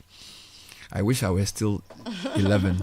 You know, when I was in basic secondary, I was a quiz guy. I used to do a lot of quizzes and things. Okay. So I used to do, for my school, current affairs quiz. I would do debates and things. Yeah, I used to actually write too. I think I wrote an essay competition. In high school? Yes, secondary school. So if I were 11, 12, 13, 14, I would have entered this competition. I don't know if I would have won because I had a terrible handwriting. But usually when you test me verbally, you realize I'm not that bad, but my writing wasn't that good. So if the teacher didn't take the time to read, they would think I wasn't a serious student. I actually felt I was marked down because of my handwriting. I really felt I was. So I tell kids that if you want favor with the lecturer, write well. Because if you write in a poor handwriting, they're like, this guy is not serious. Oh, absolutely. So I would urge every child to just work on their handwriting. Yeah, so those are the top think 50. The challenge and Pioko and her team have inspired me to write. I mean, since the last time you were here, I was telling We you I like haven't to written hear in a while. it. But yeah, I think it's inspired me to put pen to paper, and I've started writing. And so I'm interested to know what you're writing. I mean, we'll discuss that off air, Pioko. That will be off air conversation. But yeah, and kudos to this 50 because they are coming from all parts. You said all 16 regions. All 16 regions. Yes, and this is out of thousands. thousands. The top 50 are not from the 6, but the entries we received. Oh, the entries. Yes. But even the top 50. Even the top is 50 a well nice spread. Yeah. Quick correction. So Ariela Forida Akun's Morning Glory is actually in Teshin. In Teshin. Yes. In Teshin. I know Morning Glory in Teshin. It's a Teshinungwa area. So Ariela Forida is one of the top 50. Her school is Morning Glory. Congrats to all of you. I'll go through the list again. Yeah. Time check is 8:01. Time for tech and social media trends is brought to us by Telecel and First Bank Ghana. First Bank Ghana's junior internship program is back, ready to inspire the next generation. Take advantage of the long vacation. Enroll your child in the First Bank Ghana junior internship program for internship, mentorship, and counseling from July 14 to September 12th. Sign up your child or ward for the Kids First account designed for children up to 12, the Me First account from 10 to 14 years. Apply for the First Bank Ghana Junior Internship Program. It's 5 exciting days learning experience at any First Bank Ghana branch. They will receive a certificate along with products from Gino, Kivo, Top Up Pharmacy, Awake, Kiki, and Pepsodent. They stand a chance of winning attractive cash prizes when they excel in an essay writing competition. As well, 0596 921 921 is the number to call. Email firstsolutions@firstbankgroup.com. The Ghana National Council of Private Schools is associated with this. Edwin Kwakufi is joining us with the segment. Welcome, Edwin. Thank you very much, Bernard. So this trend has continued from Friday. Sam George, DSTV, multi-choice. All of these terms are trending on X or Twitter, as it's known, because Sam George, the Minister for Communications, Digital Technology and Innovation, announced on Friday that he had directed the NCA to suspend the license of DSTV if they fail to reduce their prices by August the 7th. So, of course, there was a lot of conversation about that on that day and throughout the weekend. But over the weekend, we saw a statement by MultiChoice who said they were disappointed by the stance the minister had taken, and that they were continuing engagements with the ministry and had offered a proposal to the ministry, but they didn't say what that proposal was. But then the minister also made a statement on his social media platform that the proposal MultiChoice had sent them was to keep the prices the same, but then they will not send the revenue they accrue to the headquarters. And the minister says that is unacceptable. The point of all this is to ensure that consumers benefit. Exactly. Ghanaians pay less for DSTV and their various products. So that's bound to continue. Yes. But generally, are people in support of the minister or the company? Yeah, absolutely. So if you go on the DSTV social media platforms, anything they post, there are people under there who are attacking them. Not really attacking. They are saying that when are you reducing your prices? Are you preparing to leave? Are you preparing to leave? So even individual posts are just calling on DSTV to reduce their prices. They are saying that they will support the minister. Some people think that DSTV might call the bluff of the minister because there are a lot of programs coming up that Ghanaians are interested in, including but not limited to the Premier League, which is starting in 2 weeks. So they are wondering how that will impact the decision by the minister. And also, people are worried for the consumers. What about those who recently purchased DSTV products or bundle services? Like, what happens to and there's a big issue that people are not talking about. There are some Ghanaian people who illegally subscribe to DSTV Nigeria.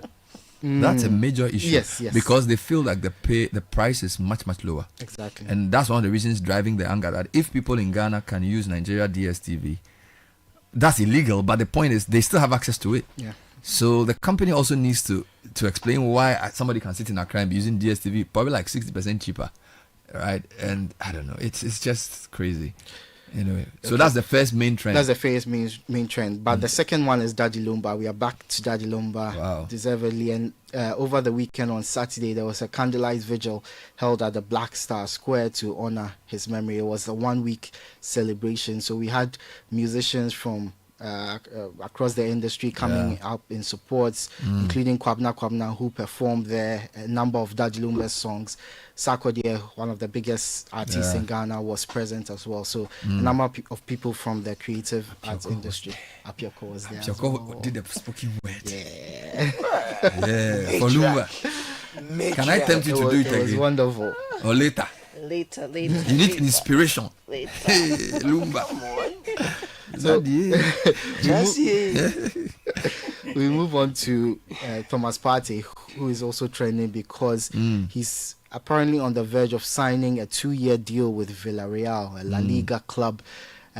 He's already completed his medical according to reports. He didn't go for the Saudi money. Money. Apparently, he wants to play in the Champions League, which Villarreal are in. So that was a major Didn't factor. he get any offers from Saudi? He did get offers from Saudi. He just feels that he wants to stay in Europe. Where we are from? We are coming from. What power is guy? Villarreal don't have money. Those yellow submarine. Exactly. He wants to play top quality I'll football. prove everything, Thomas. But destroy everything. I'll I saw some of the wages the Saudi players were getting. I actually saw a list of the top 10 best paid Africans. About 5 of them play in Saudi League. Riyad Mahrez is taking like unbelievable amounts. Yeah. It's crazy. We've not even talked about Ronaldo. Oh my God. And the amounts ridiculous. But don't the Saudis need morning show host or something? Or like who can do makeshift sports commentary? Can you speak the language? Just a 1-year contract. Like someone is earning like $450,000 a week. Chalet. It's crazy. I mean, if I have that money, how do I do that? After tax. After tax. I can build a hospital in every region. Wow. I mean, it's crazy, man. Anyway, what else is trending? Yeah, so a couple of trends, I'll just rush through them. Tasty Tom has just popped up in the trends because NutriFoods announced on Friday that they had recalled a batch of, or several batches of their products, their Tasty Tom products.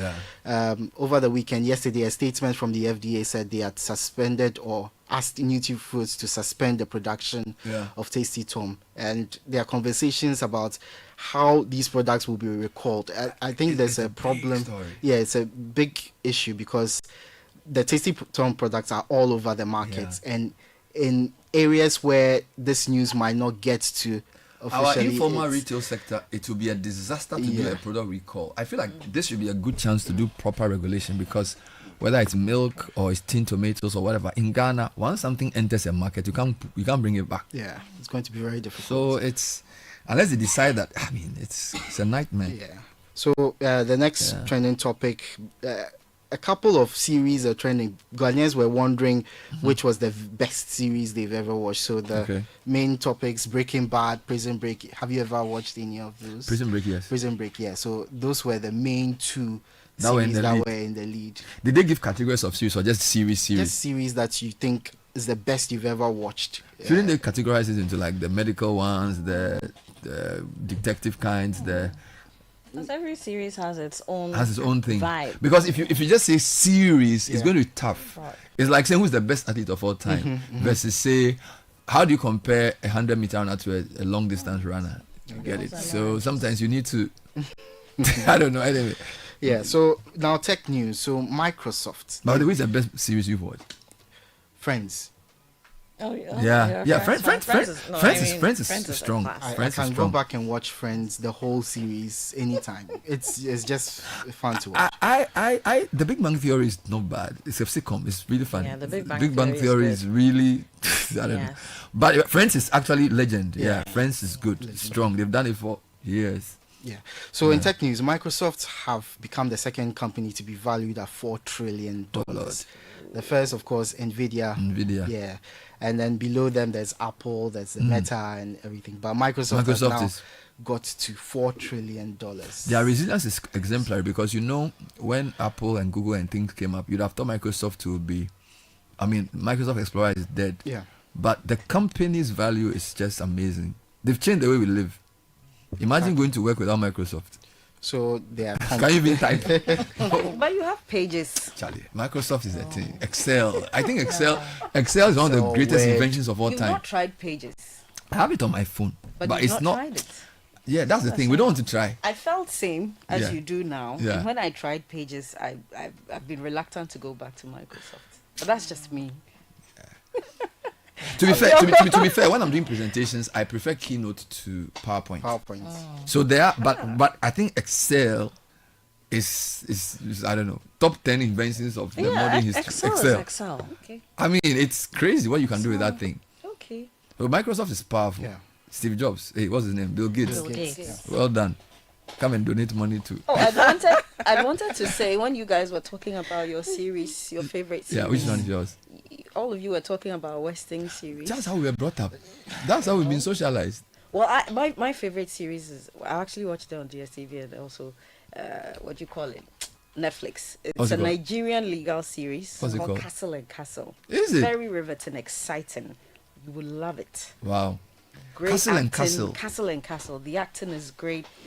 You've got RMD, the lead. Yeah. The lead star. Okay. Yeah. It's they used to do something called Igoli or something. Yeah, Igoli. South Africa. South Africa. Yeah. So I remember that as well. Those days I had time. I used to watch. These days I don't have time. Generations and Generations. Yeah, Lost Tinsel. Yeah. That's also good. But Yeah. I recommend Castle and Castle. Castle and Castle. Is there any Ghanaian series that has been running for 10 years, 20 years? I honestly haven't followed. Charlie, we need to do better. 10 years, 20 years. Because we need a series. We have some legendary ones, but Because the thing about series also the way they last, right? Not necessarily, though. I mean, not every series has to be the bold and the beautiful that started before I was born. And it's Are they still doing it? They're still doing it. Oh, come on. I'm telling you. Oh, come on. So like the grandkids of the bold and beautiful or what? Yes, so oh, now come on. there's the generational trauma. That we are tired. They should die.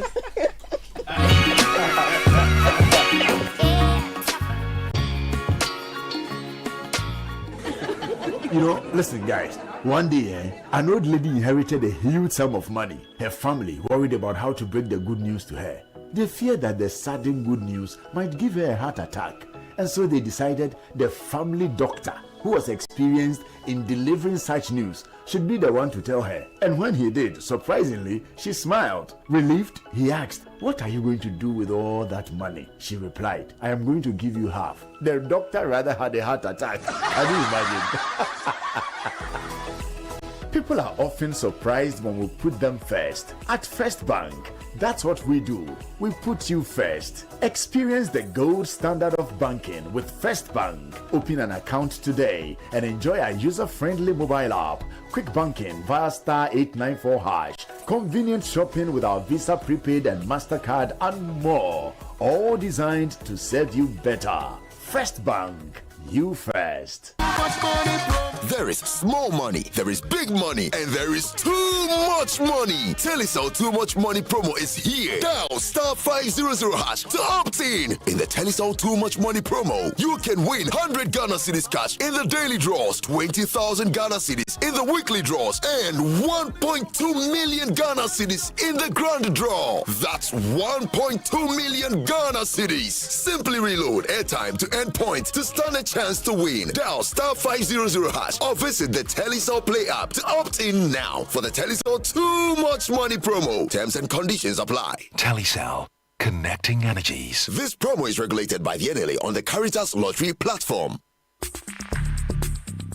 Join the conversation on the City Breakfast Show on Facebook at facebook.com/City97.3, Twitter at twitter.com/City973, and Instagram at instagram.com/City973 with the hashtag CityCBS.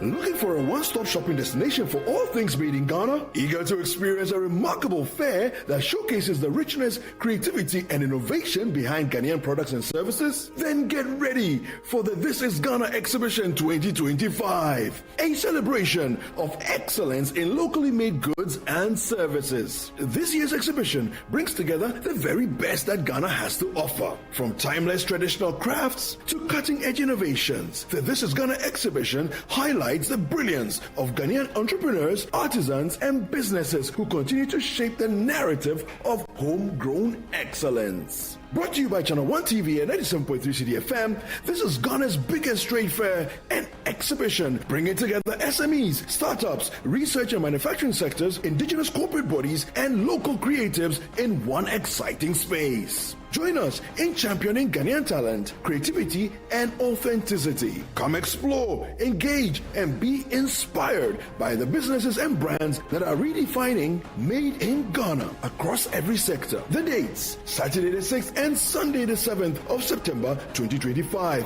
Time is 10 a.m. through to 5 p.m. each day. The venue is the Info Sutherland Children's Park. For inquiries or participation details, call us on 0205 973 973.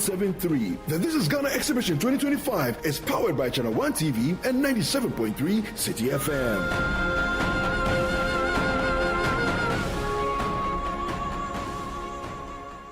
What does better life mean to you? Better life means going on a luxurious trip, paying the fees of my wards with ease, giving a befitting burial to my loved ones when death strikes unexpectedly. At Quality Life Assurance PLC, QLAC, we give you the better life because you deserve it. Apply for the Quality Investment Plan, Quality Group Welfare Protection, Micro Insurance Product, and Quality Funeral Support Plan. Call us today, 0556 589 662. QLAC. We inspire trust. More Cerilac for your city, More goodness for your baby. What are we talking about? The new 300-gram Cerelac Wheat pouch. It's the same great Cerelac you love, now in a convenient 300-gram pouch for easy refilling of your Cerelac tin. Get the new 300-gram Cerelac Wheat pouch today to refill, save, and smile.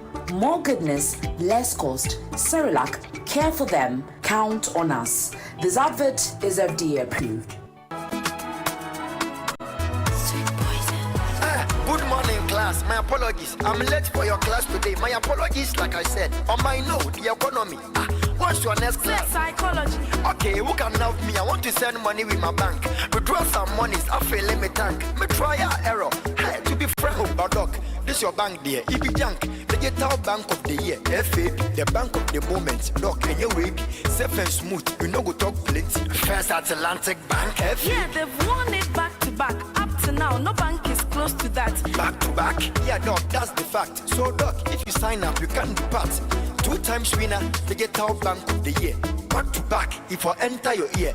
Quick, safe, always on time. Secure transactions for you, my dear. Pay your debt and bill. Stay home or relax and chill. First Atlantic Bank be the deal. Charlie, FAB on your bill. To pay your debt and bill. Charlie, FAB on your bill. Go the guitar.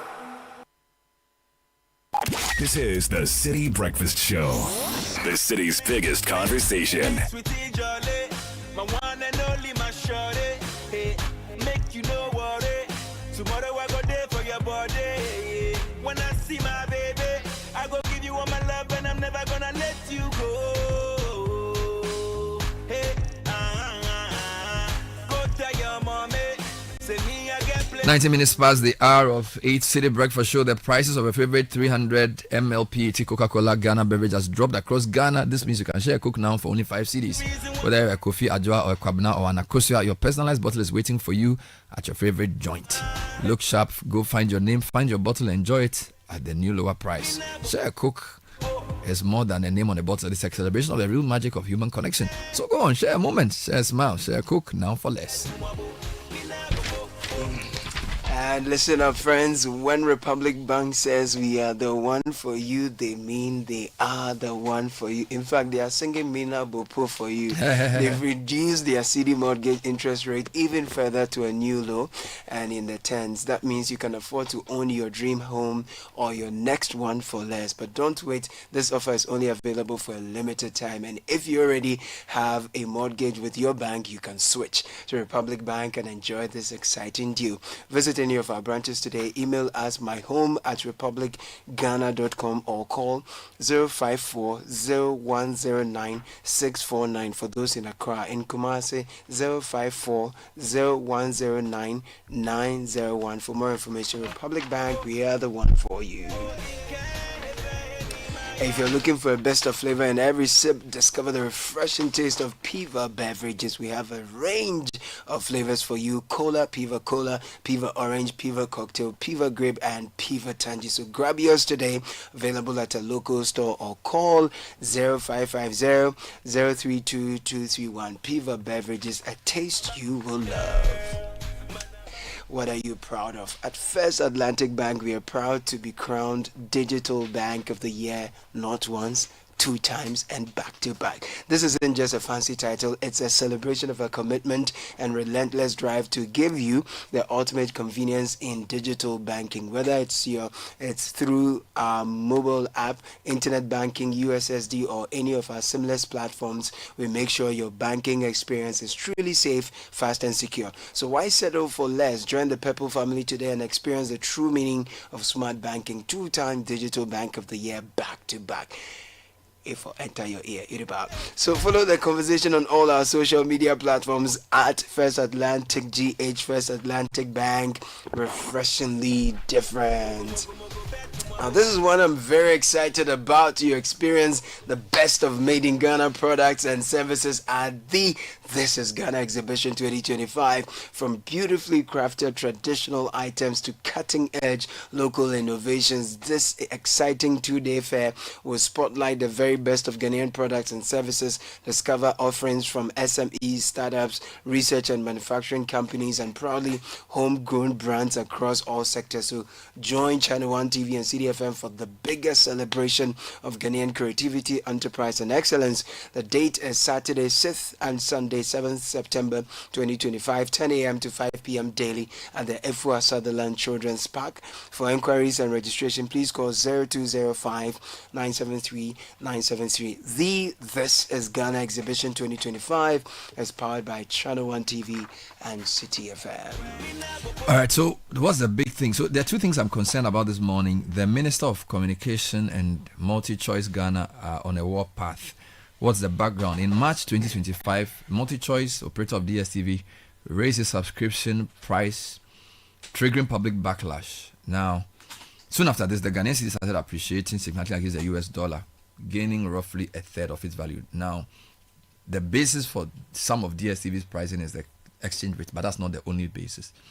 Now, despite the appreciation of the cedi against the dollar, the DSTV did not adjust its prices downwards. On July 4th, which is a month ago today, so a month to the day today, the Minister of Communication, Data, Technology and Innovation, Samuel Nate George, met with the Multi-Choice team and demanded a 30% price reduction. It's led to many meetings. Over the weekend, the company sent out a statement. I don't know if you can find the statement. I think it's on the platform. You can read it for me, Francisca. So March 4 was where they raised their price. July 4, the minister meets them and says they should reduce their price. They've had a series of meetings, and then on August 2 or 3, they send out a statement. I don't know if any of you can read it for me. Yes, it's August 3, and this is a statement from DSTV. It says, Multi-Choice notes with concern the recent statements made by the Honourable Minister of Communications, Digital Technology and Innovation, Mr. Samuel Nate George, regarding DSTV pricing in Ghana. It is regrettable that the Honourable Minister has taken this stance, notwithstanding our ongoing endeavours to engage with the Honourable Minister candidly and in good faith on this important matter. In an effort to arrive at a resolution, we have made a proposal to the Honourable Minister and the National Communications Authority, NCA, on an alternative further engagement avenue. Having operated in Ghana for 30 plus years, we value our employees, contract staff, dealers, installers, agents, and retailers in Ghana. We are mindful of the dire implications that an impasse may have on you and your livelihoods, and we assure you that we are committed to working together with the Honourable Minister and the NCA to resolve this matter. Multi-Choice values its subscribers and endeavours at all times to keep DSTV subscription fees as low as possible, despite extremely challenging competitive and macroeconomic environment in which we operate, without compromising on customer choice and the quality of the service we offer. While we appreciate the recent appreciation of the cedi, which we have never referred to as a fluke, it is not tenable to reduce the DSTV subscription fees in the manner proposed by the Minister.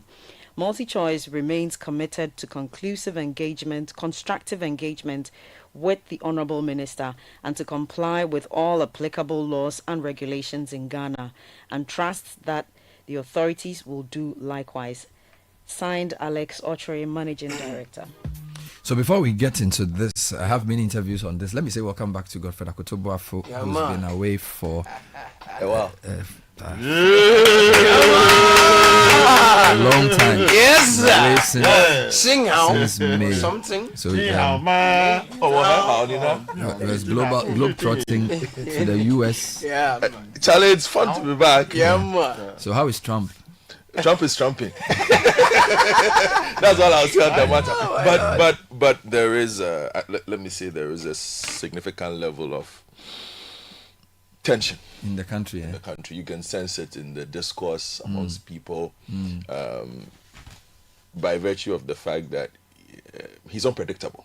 Yeah. You know, the world has always been, and that has always been the Trump thing, to not be predictable. You can wake up to an executive order any day, that changes something that you've been used to for 50 years. Wow. Some of them are not, most of the executive orders are not necessarily implementable, but they still cause disruptions in the system. Is he still fighting with the media?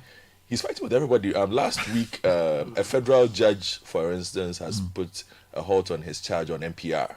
He's defunding NPR and PBS. Yes. So the Voice of America staff as well are in court. Over this matter. There are a lot of things happening. He's defunding NPR. Yeah, PBS as well. Seriously? Yes. Why? He says they have become, irrelevant.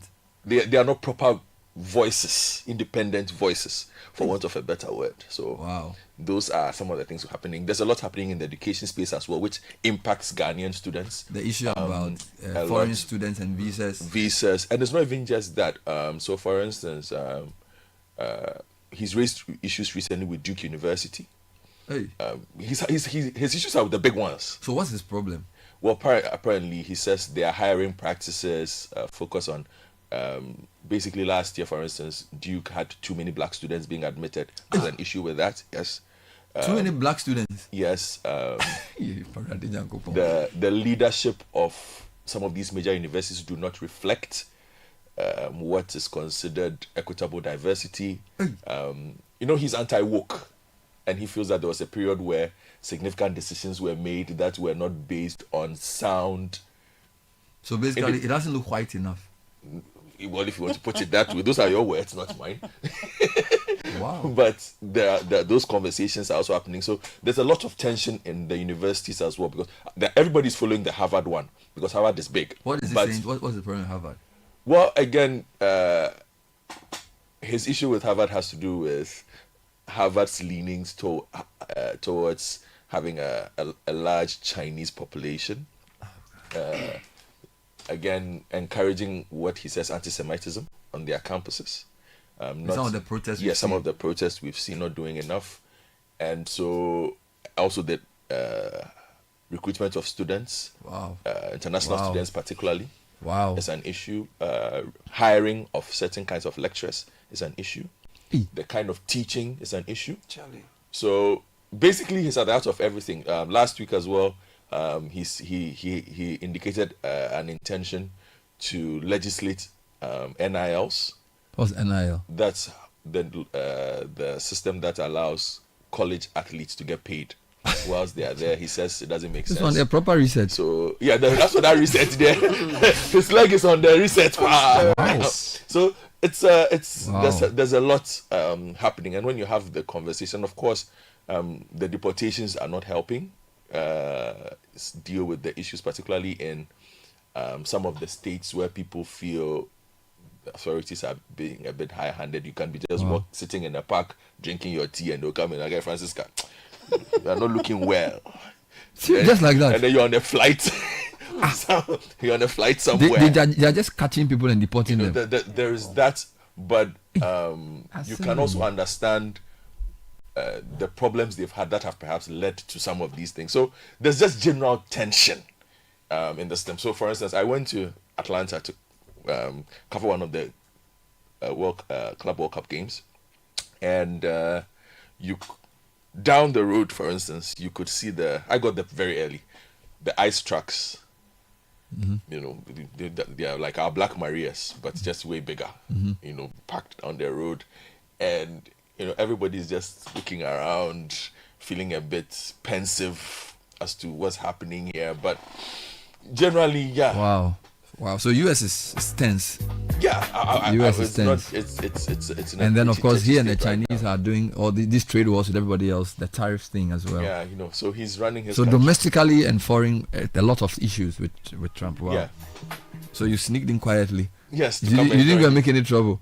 No. They could cut you and throw you back. If I can survive in China, I can survive everywhere. All right. So it's good to be back. Yes, good. So welcome back, my brother. So so many things to talk about. I feel like we need to do briefly the DSTV thing because it's a running story. Yes. But I also feel like the Tasty Tom matter needs to be properly discussed because For me, traceability within our markets is an issue. The way our markets are and the way people retail, particularly these fast-moving consumer goods, I need the FDA to tell me how they are going to operationally recall these things. You can announce that you are doing a recall, but if something enters a market, Malata, at 4 a.m. and they've put it on their shelves, which of them are you going to recall? All the products? Are you going to, because the way it does, do we even reach batch numbers? Are they QR code scannable? You know, this is a big thing. But let me play for you. So there are two views on this, right? Apia Adomako of CATS has had issues with DSTV, although he doesn't think the approach of the minister is sustainable. But at least he believes that it's symbolic. So let's hear what he said. We did an interview with him earlier, just to put that out there. And then I'll read some other things. Imani to have a challenge with what they consider attempts at market interference by government forces on this now 1 month spat, because it began as a conversation on social media in April, and the minister stepped in on 4th July, and today is 4th August. So that's a month since this has been going on. He was speaking to Charles Owusu-Kumi on, no, not Charles Owusu-Kumi. Charles Kumi? Is it Owusu too? Yeah. Okay, Charles Owusu-Kumi on CNR yesterday. I think MultiChoice has not demonstrated any good faith with regards to this matter. I mean, the minister is not talking out of nothing. If nothing at all, we've seen that the Ghanaian city has appreciated since March or so. And it is fair and reasonable that MultiChoice also passes on the city appreciation gain to consumers. If you will recall, somewhere in March, MultiChoice increased its services tariffs by 15 to 18% across board. And I mean, it would have been reasonable if MultiChoice could have even reverted to the increased prices as a way of showing that they have Ghanaians customers at heart. And MultiChoice can choose not to reduce its prices because it does not face competition from any other provider. You know, Ghanaians are stuck to MultiChoice because MultiChoice has a premium content for its sports programs. Okay. And unfortunately, the license for broadcast for the EPL and the Champions League, for example, is done at exclusive license to MultiChoice. So in Africa, no company has access to those premium content. And this is what has resulted in MultiChoice becoming dominant in the TV market. And I think that if the minister wants to bring this issue to finality, we find ourselves in a free market economy. And so we cannot necessarily dictate prices to businesses. If MultiChoice is not trying to comply through the moralization by the minister, I think that the minister can use more of a market approach.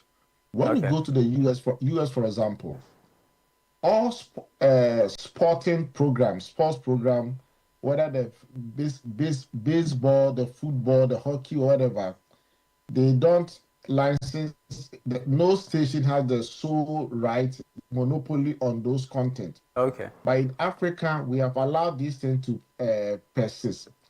And it will be very helpful if trade ministers in Africa, if ministers of communications in Africa can come together and also challenge the sole licensing that the Europeans give to MultiChoice that has allowed the MultiChoice to become dominant in the market.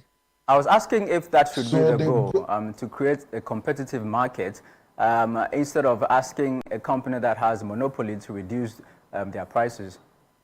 Yes. Now, MultiChoice doesn't face any competition in this market. It become more like Warabeba. Whether you like them, you come to buy their product. But if MultiChoice were to be facing competition in the pay TV market, I'm sure that the minister would not even have to go there to tell them to reduce their prices.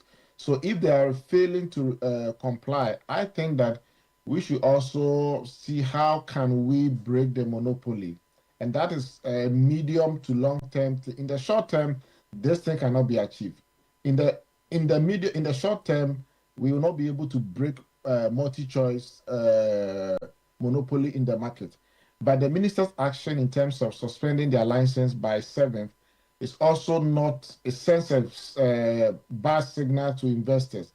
If you recall, on Friday, when the minister was having the press briefing, the minister also talked about inviting companies into the business outsourcing centers in Ghana.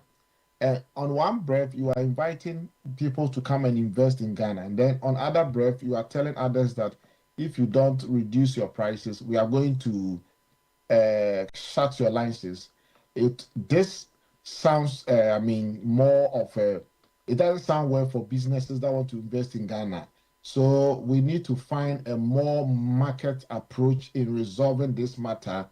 And the market approach is through competition, working with other African. Nigeria is the biggest market for multi-choice in Africa.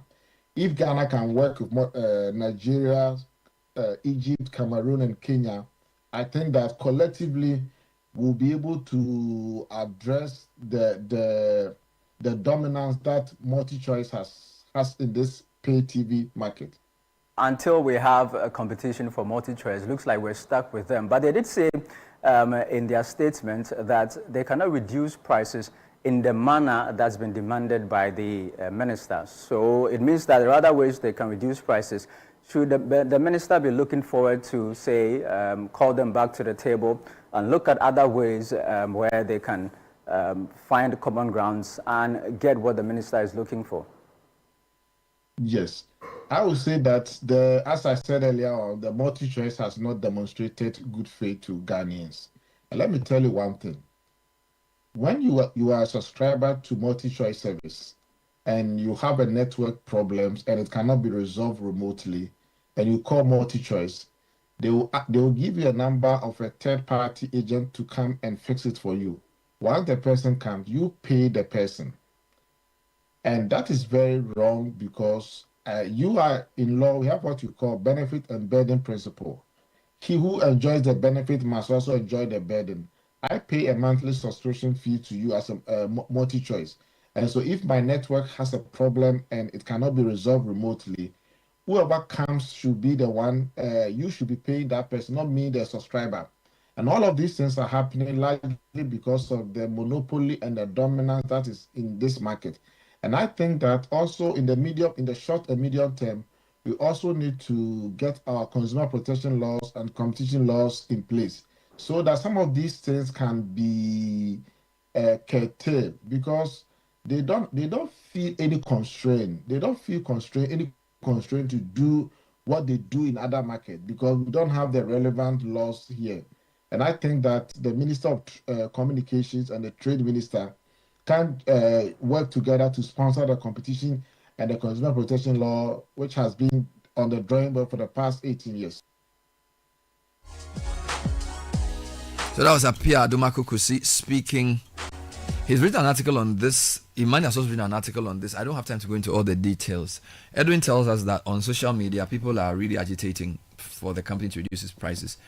There's an infographic that Finex Insights has put out today, 4th August 2025.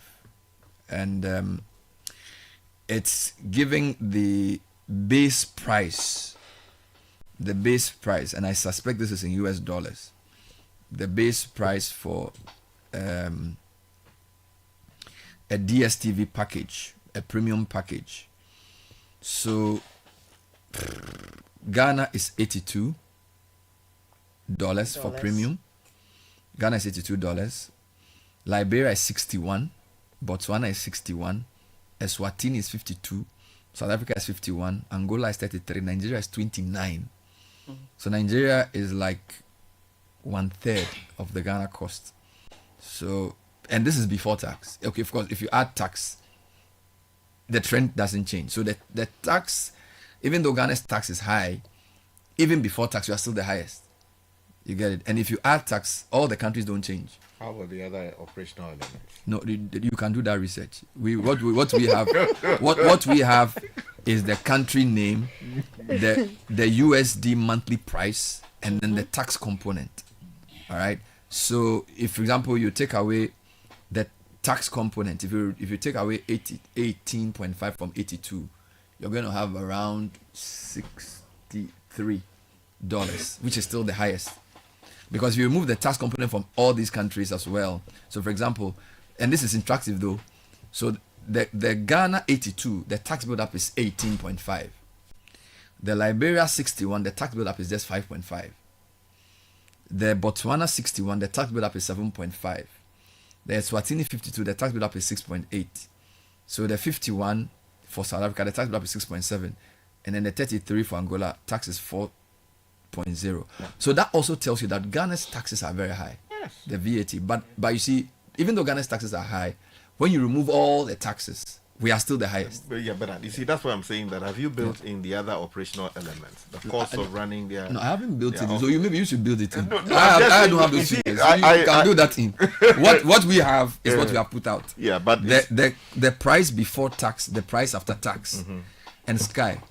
This look Liberia, Botswana, Eswatini. I'm saying South the Africa. rigor must go beyond just talking about taxes. We should also talk about how much it takes or it costs to rent an office space to run your business in Ghana. Yeah. How As much you compared are, to those countries. Yes, how much you are paying for common services in terms of. So maybe you should get your researchers to do that way. Then you can add value to the discussion. But what we have done, at least what I'm saying that is not fair. No, what I'm saying is, you see, we can do a discussion on the basis of what is known. If I had just come up and said the DSTV package in Ghana is 82 and the package in Liberia is 61, and I didn't take into consideration tax, I would have been simplistic. So we've removed tax. When you remove tax, Ghana is still the highest. You can say the other cost, which you haven't researched. Maybe the government can come up and do some index, but we don't have that. So for me, I'm just trying to put out the fact. Okay. All right. I don't think anybody is a fan of this approach of reduce your price now or forever hold your peace kind of thing. It's not sustainable, but it may be symbolic. It's not sustainable because if you want to change something like this, it's a structural regulatory issue. Do you understand? So I'm not going to sit here and say a ministerial directive is the way to run companies. No.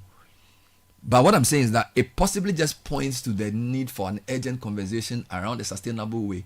In fact, Caleb, the gentleman who flew, who drove, I don't know, you're not here. There's a gentleman who decided to drive from Accra to Kumasi because he was a London train economist. Good. He wrote a second article about pricing in Ghana. Maybe you should read that to help the discussion. So it's possibly a deeper issue of pricing than not even DSTV. The Airbnb. Yeah, you should read what he wrote. So Sky, you've admitted in Ghana that we have a pricing problem. Yeah, but that's true. We have a major pricing problem, and maybe they are also taking advantage of that to also price the way they do. No, but what I'm saying is that we should not just be simplistic and say that Citi prices, Citi is doing better against the dollar, and so prices should go down necessarily. Because if I do all kinds of things, and I do know that the cost of running these things is not simply a question of how much you pay to the government every day. There are daily costs that you have to meet, which when they come together create a huge ball in your pocket. But these are not often raised when policymakers are pushing for the reason prices to go people down. brought the dollar thing in was that I remember in the past when this debate came up, DSTV said they said it was the exchange rate. Then from March, April, May, the city starts gaining. Then in the middle of April, you raise. You see, so if you say one of your main cost drivers, and by the way, in those times, Ghana's exchange rate was very challenging. You get it? So everybody can understand if you say your exchange rate environment is difficult, your currency is weak, and it keeps falling. And to hedge ourselves, we have this pricing. Now, if that's true in 2022 and beyond, if the currency has shown a sustained considerable reduction, even if you will not reduce, keep it at the minimum. But in the middle of the April, then you want to raise. Do you understand? So it suggests a certain counter. It's like you say this and then you've changed your mind. I think that the DSTV response should have probably explained the point you were making around other costs. All right, because now you notice that he says that we never said that the exchange rate stability was a fluke. Do you understand? Which means that they know that Ghanaians remember when they said that the exchange rate was an issue. Yes. Okay. It was in a public so, statement. So of course, there are companies who may not want to divulge their pricing strategy in public, but to the extent that it has become a national discussion, maybe they should put a bit of flesh and say, in Ghana, there are other costs that keep us, because Kai, you cannot tell me that. Fine, if the Nigeria argument is that Nigeria is a big market, apart from South Africa on that list, Ghana is bigger than all the other countries that we are. Do you understand? We have. Are you saying that? In terms of what? Oh, market. Are you saying that No, Liberians? hold on, bro? hold on. Calm down. Absolutely. Hold on. 14 million overall subscribers.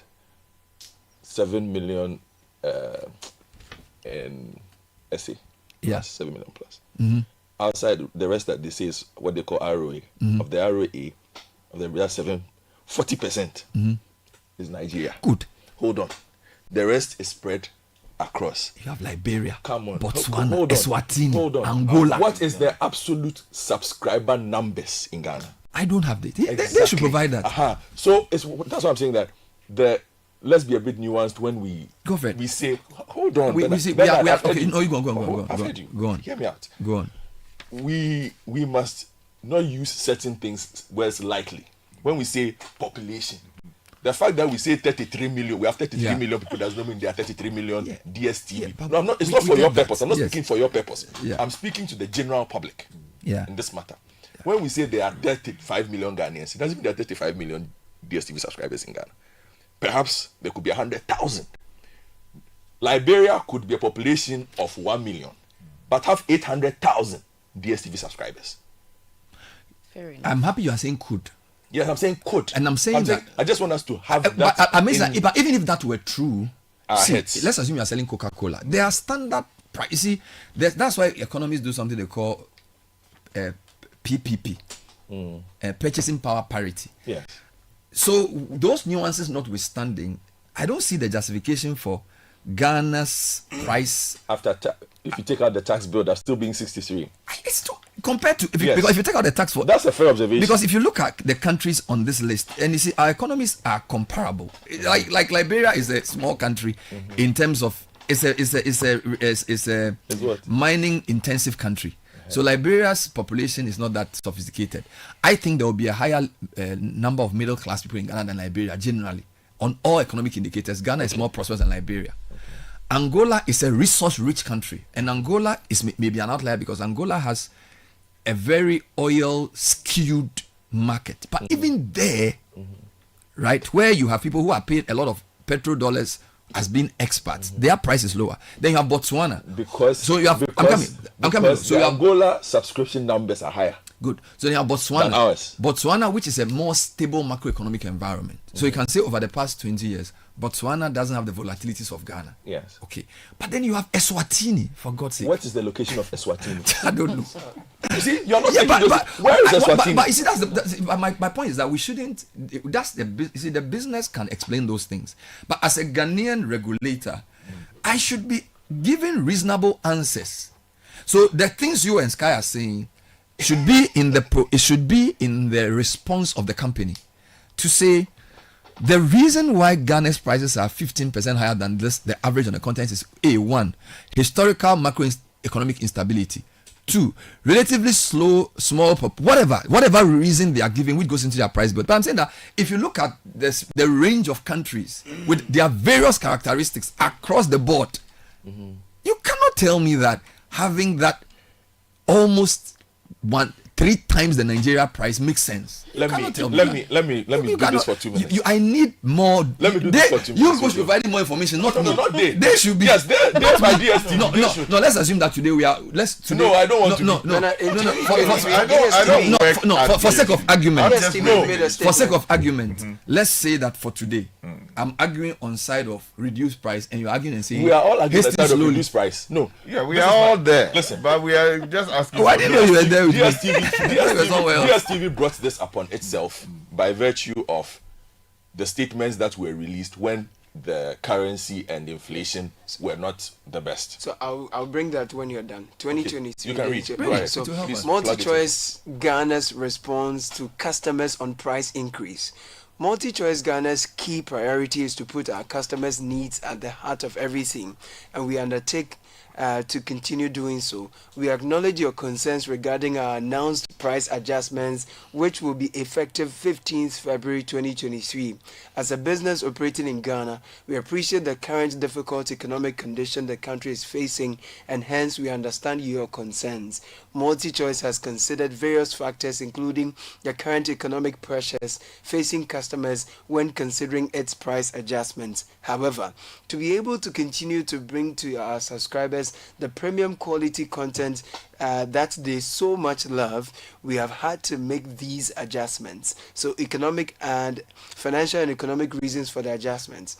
Our last price adjustments was on the 1st of April 2022. After that, there was an adjustment of the value added tax VAT rate in January 2023 from 12.5% to 15%, which is a tax we collect and remit to the GRA. The significant portion of our content and satellite costs are sourced internationally and paid for in foreign currencies, like the FIFA World Cup, 14 European leagues, tournaments, i.e. the Premier League, La Liga, UCL, Formula 1, tennis majors, and all of that.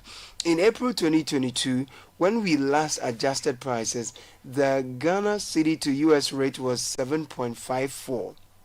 versus the current rate of 12.39, a 64.4% depreciation during the period. Since our last increase, fuel prices have increased by 58.8%, from 9.7 Ghana cedis to 15.4 Ghana cedis. Electricity tariffs have increased by 52.24%.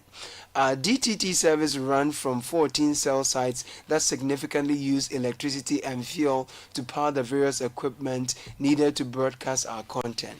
Year on year, inflation as at the end of December 2022 is 54.1% versus the April 2022 number of 23.6%. The various adjustments we have announced is an average of 19% increase, which is significantly below the current year-on-year inflation, which has increased by 30.5 percentage points. It is important to also note that our subscription price build-up includes various taxes such as VAT 15%, NHIL 2.5%, Get Fund Levy 2.5%, COVID Levy 1%, and Communication Service Tax 5%. With the above considerations, we have had to do an adjustment on average 19%, yet significantly below what is required to cover the increase in our cost of operations within inflation, currently at 54.1%.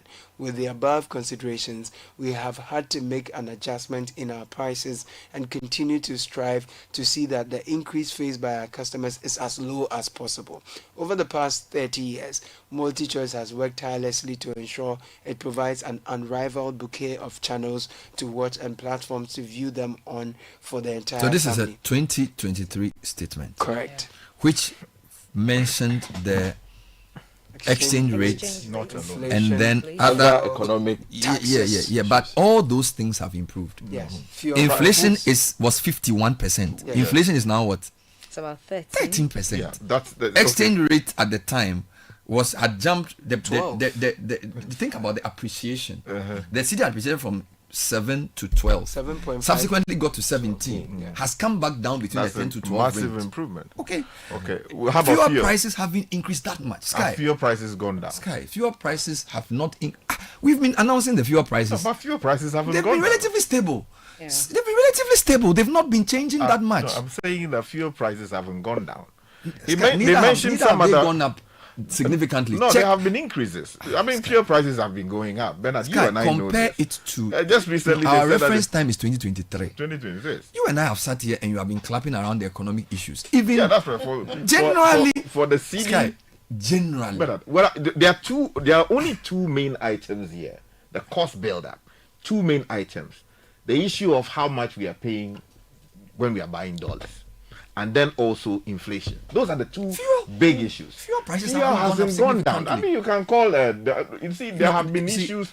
They don't use those figures.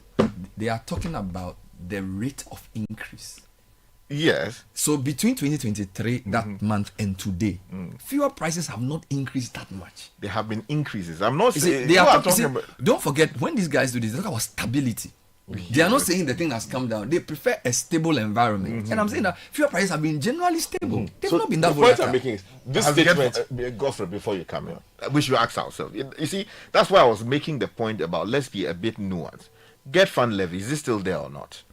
We've made the argument that the taxes is not an issue because when you remove the taxes, we are still the highest. No, I'm saying that, Sky, we can hold taxes constant and still make this COVID argument. levy is going. You see, No, it's going, it's not gone. Guys, what we see, we are flogging the dead horse. I am what you're saying that holding taxes If we take out constant. taxes, it's still high. That's the 63. point. So let's not Yes. even mention taxes. So but we have not spoken about fuel. We have not spoken about electricity. We have not spoken about water. That's Sky. All those countries that you mentioned also have those things. But the question is at what rate? What rate? But how do you know? Hold on. No. You see, no, guys. Once the currency, no. You see, let's be fair here. Once your currency stabilizes, are you telling me that if inflation comes from 50% to 13%, it doesn't affect other things you buy? It does. But you and I, Bernard, you see, let I want to ask both of I don't you want a to be question. misconstrued. You see, the point here is you and I have sat here and we have flogged the PURC that we are seeing prices improve on the basis of the CD doing well against the dollar. But they have come to announce increases in this country. The same for electricity. That's an automatic adjustment formula they use every quarter, which has been agreed by industry. It's not arbitrary. So if you want to change the automatic adjustment formula, there must be strong reason for doing that. Number two, that automatic adjustment formula, FX is part of it. So the percentage is like 2% increase, 2.11% increase. Are you telling me that that is so volatile that a company cannot plan with it? Number three, you see, what we all forget is that even in this discussion around the DSTV cost, we haven't added subscription per head. I am saying that if the company really wants to prove that they justify why they are charging us this amount, they should tell us that in the countries that we mentioned, let's assume we buy DSTV for $1 million per country. If there is 1 million subscribers in Nigeria, we can sell at $1. But if there's 500,000, it has to go to $2. Let's understand the rubric for calculating the markets, because the range of countries we've shown you on that list is so diverse that it's not just a Ghana-Nigeria comparison we are making. Number two, we just announced Coke. There are products that also sell across the continent. Again, let your people do back of the envelope calculation of the cost of those products per cent in specific markets and see if the difference in the Ghana to those countries will be consistent with the DSTV one. Then we can make an argument. Within that comparison you are making, would there be a Coke? Would there be a specific flavor of Coke in there? For instance, you can pick a standardized product. It's like inflation. You can. But this is not a standardized product. No, DSTV Premium is standardized across the countries. So you see, you can pick. That's what it is in the example. If you want to compare, you mean the DSTV Premium package is standardized across the markets we've referenced because it's a standardized package and it's per dollar. So what I'm saying is that I think maybe the company is trying to say that their subscription numbers in Ghana do not make it feasible to reduce the price. But we want to see those numbers. And want to compare it to and again, numbers, you are saying that Liberia may have more subscribers. It depends on how much the value of the package is sold to the whole Liberia country. They have to prove that to us in their engagement with it. You say what? I'm saying that there may well be subsidy. I don't know. They are supposed to be telling us that. But the range of countries I see on this list, Sky, haven't we done comparisons of fuel prices across countries? So it's doable. So why are you saying that we shouldn't do it for DSTV? Hold on. When they raise fuel prices per cent per liter, we say fuel price in this country is cheaper, is higher in this country. We do that all the time. Why do you do it here? You know what the situation I want to avoid is you making it look like it is like I'm speaking for DSTV or he's speaking for DSTV. No, that's not what's happening here. We are trying to make sense of an issue. Yeah. See, because I don't want this, because it's a very touchy issue for the general public. You Not the understand? general public. No, it is. No, it is. It's a very touchy issue. It is. Did you hear the guy on the trend? It's not everybody. It's a touchy issue for the general public. Ghanaians are very interested when it comes to some of these things. Ghanaians have this idea of people are cheating us. So anytime they hear that somebody is doing something or a foreign company is doing something that's exploitative, they get angry, even if they are not subscribers. When we are that's the thing. exploiting GTV, it's a Ghanaian mindset. When we are exploiting GTV, do you know why exploiting GTV? What? Yes. Is GTV a paid service? People are not paying. Is GTV a paid TV service? Is GTV a paid TV service? It is not. But the law requires you to pay TV license. You are not paying it. It's just an advice. What's the last time you watched DSTV? Francis, before I come in, that I think that in as much as DSTV is running a business for profit, okay, there's the expectation of some sensitivity about the setting in which they are doing their business. Okay. And so there's the expectation that they appreciate the social impact, the economic impact. The statement Caleb read gives a good context. Yeah. Reasons were given for increase in subscription fees, even in a difficult economy. Okay? There has been some improvement in the economy. The indicators, inflation rate, the exchange rate, it will come off, not fine, Sky, just two, but those are still significant. It will come off as insensitive to a market that you serve. When there have been incessant complaints over the years, the factors that you gave as being part of the reasons for your increment or for your hike in the prices seem to have changed, and yet you don't change reduce the prices, but maintain the prices and maintain that it's still a difficult economy, irrespective of the improvement in the exchange rate. Richard Mensah just sent me the prices from his, I don't know how he got it. Okay. $13.58 cedis per liter of petrol and diesel, January 2023, which was when Caleb read this. Right? So write this down. 13.58 cedis per liter of petrol. And then 13.6 per 36, sorry, 13.58 per liter of petrol. Right? Now, as we speak today, August 1, 2025, Super XP 12.88 per liter. Diesel 14.38. So essentially, petrol has come down from 13.58 in 2023, the figure that the month they reference, to 12.88. Diesel has come down from 15.3 to 14.38. So fuel prices are actually even lower. Okay. Compared to that period. It's there. Announced that it's on the platform. OJ put it there on the platform. Let me wrap this up. Let me wrap this up for my end.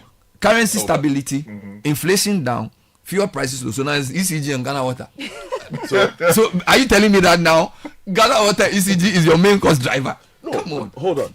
So again, it brings me back to the statement that was made. My personal bone with this matter when it comes to this entire thing again was on the basis of the documents that Caleb just read, and the fact that DSTV every time it had increased had indicated that we are doing this because of A, B, C, and D. Now, at this particular moment, like you're saying, favorable economic indications, what is the difficulty in a certain level of reduction? Which should be exactly. Yeah. Perhaps it's not a conversation that will be had with the public, but it's a conversation that perhaps could have been had with the minister. We do not know how, because I recall last month DSTV management in Sam George's office, and they looked very hale and hearty. They had a meeting, yes. In that meeting. So what has changed from that meeting to Sam George's appearance at his Meet the Press on Friday, where he indicated that he's giving them up to August the 7th? Does that mean that from that period he has not been convinced by the conversations that had taken place between himself and this particular enterprise? Good point. Now, the reason why I want us to apply our minds to this is, you make a great point about this being symbolic. DSTV might feel ill done by this, but somebody will always be a scapegoat somewhere. But in the end, the point I always stand for is that there must be clarity and certainty. If we do this and we push through with it, we must also be ready to extend it elsewhere. It's not just a DSTV problem. You've made the bigger point about general pricing here and the fairness of it. I am a firm believer in, I work in this endeavor, digital, satellite, and I know what goes on in there. I feel some of the commentary is not very fair to what is on the ground. Look, broadcast rights are not getting any cheaper. The Ghana Premier League itself. TV stations in Ghana cannot even afford to pay the Ghana Football Association. Ghana Football Association for broadcast rights. Ghana Premier League, nobody watches. So when GFA puts down the price and say pay us 10 million, TV stations in this country run away.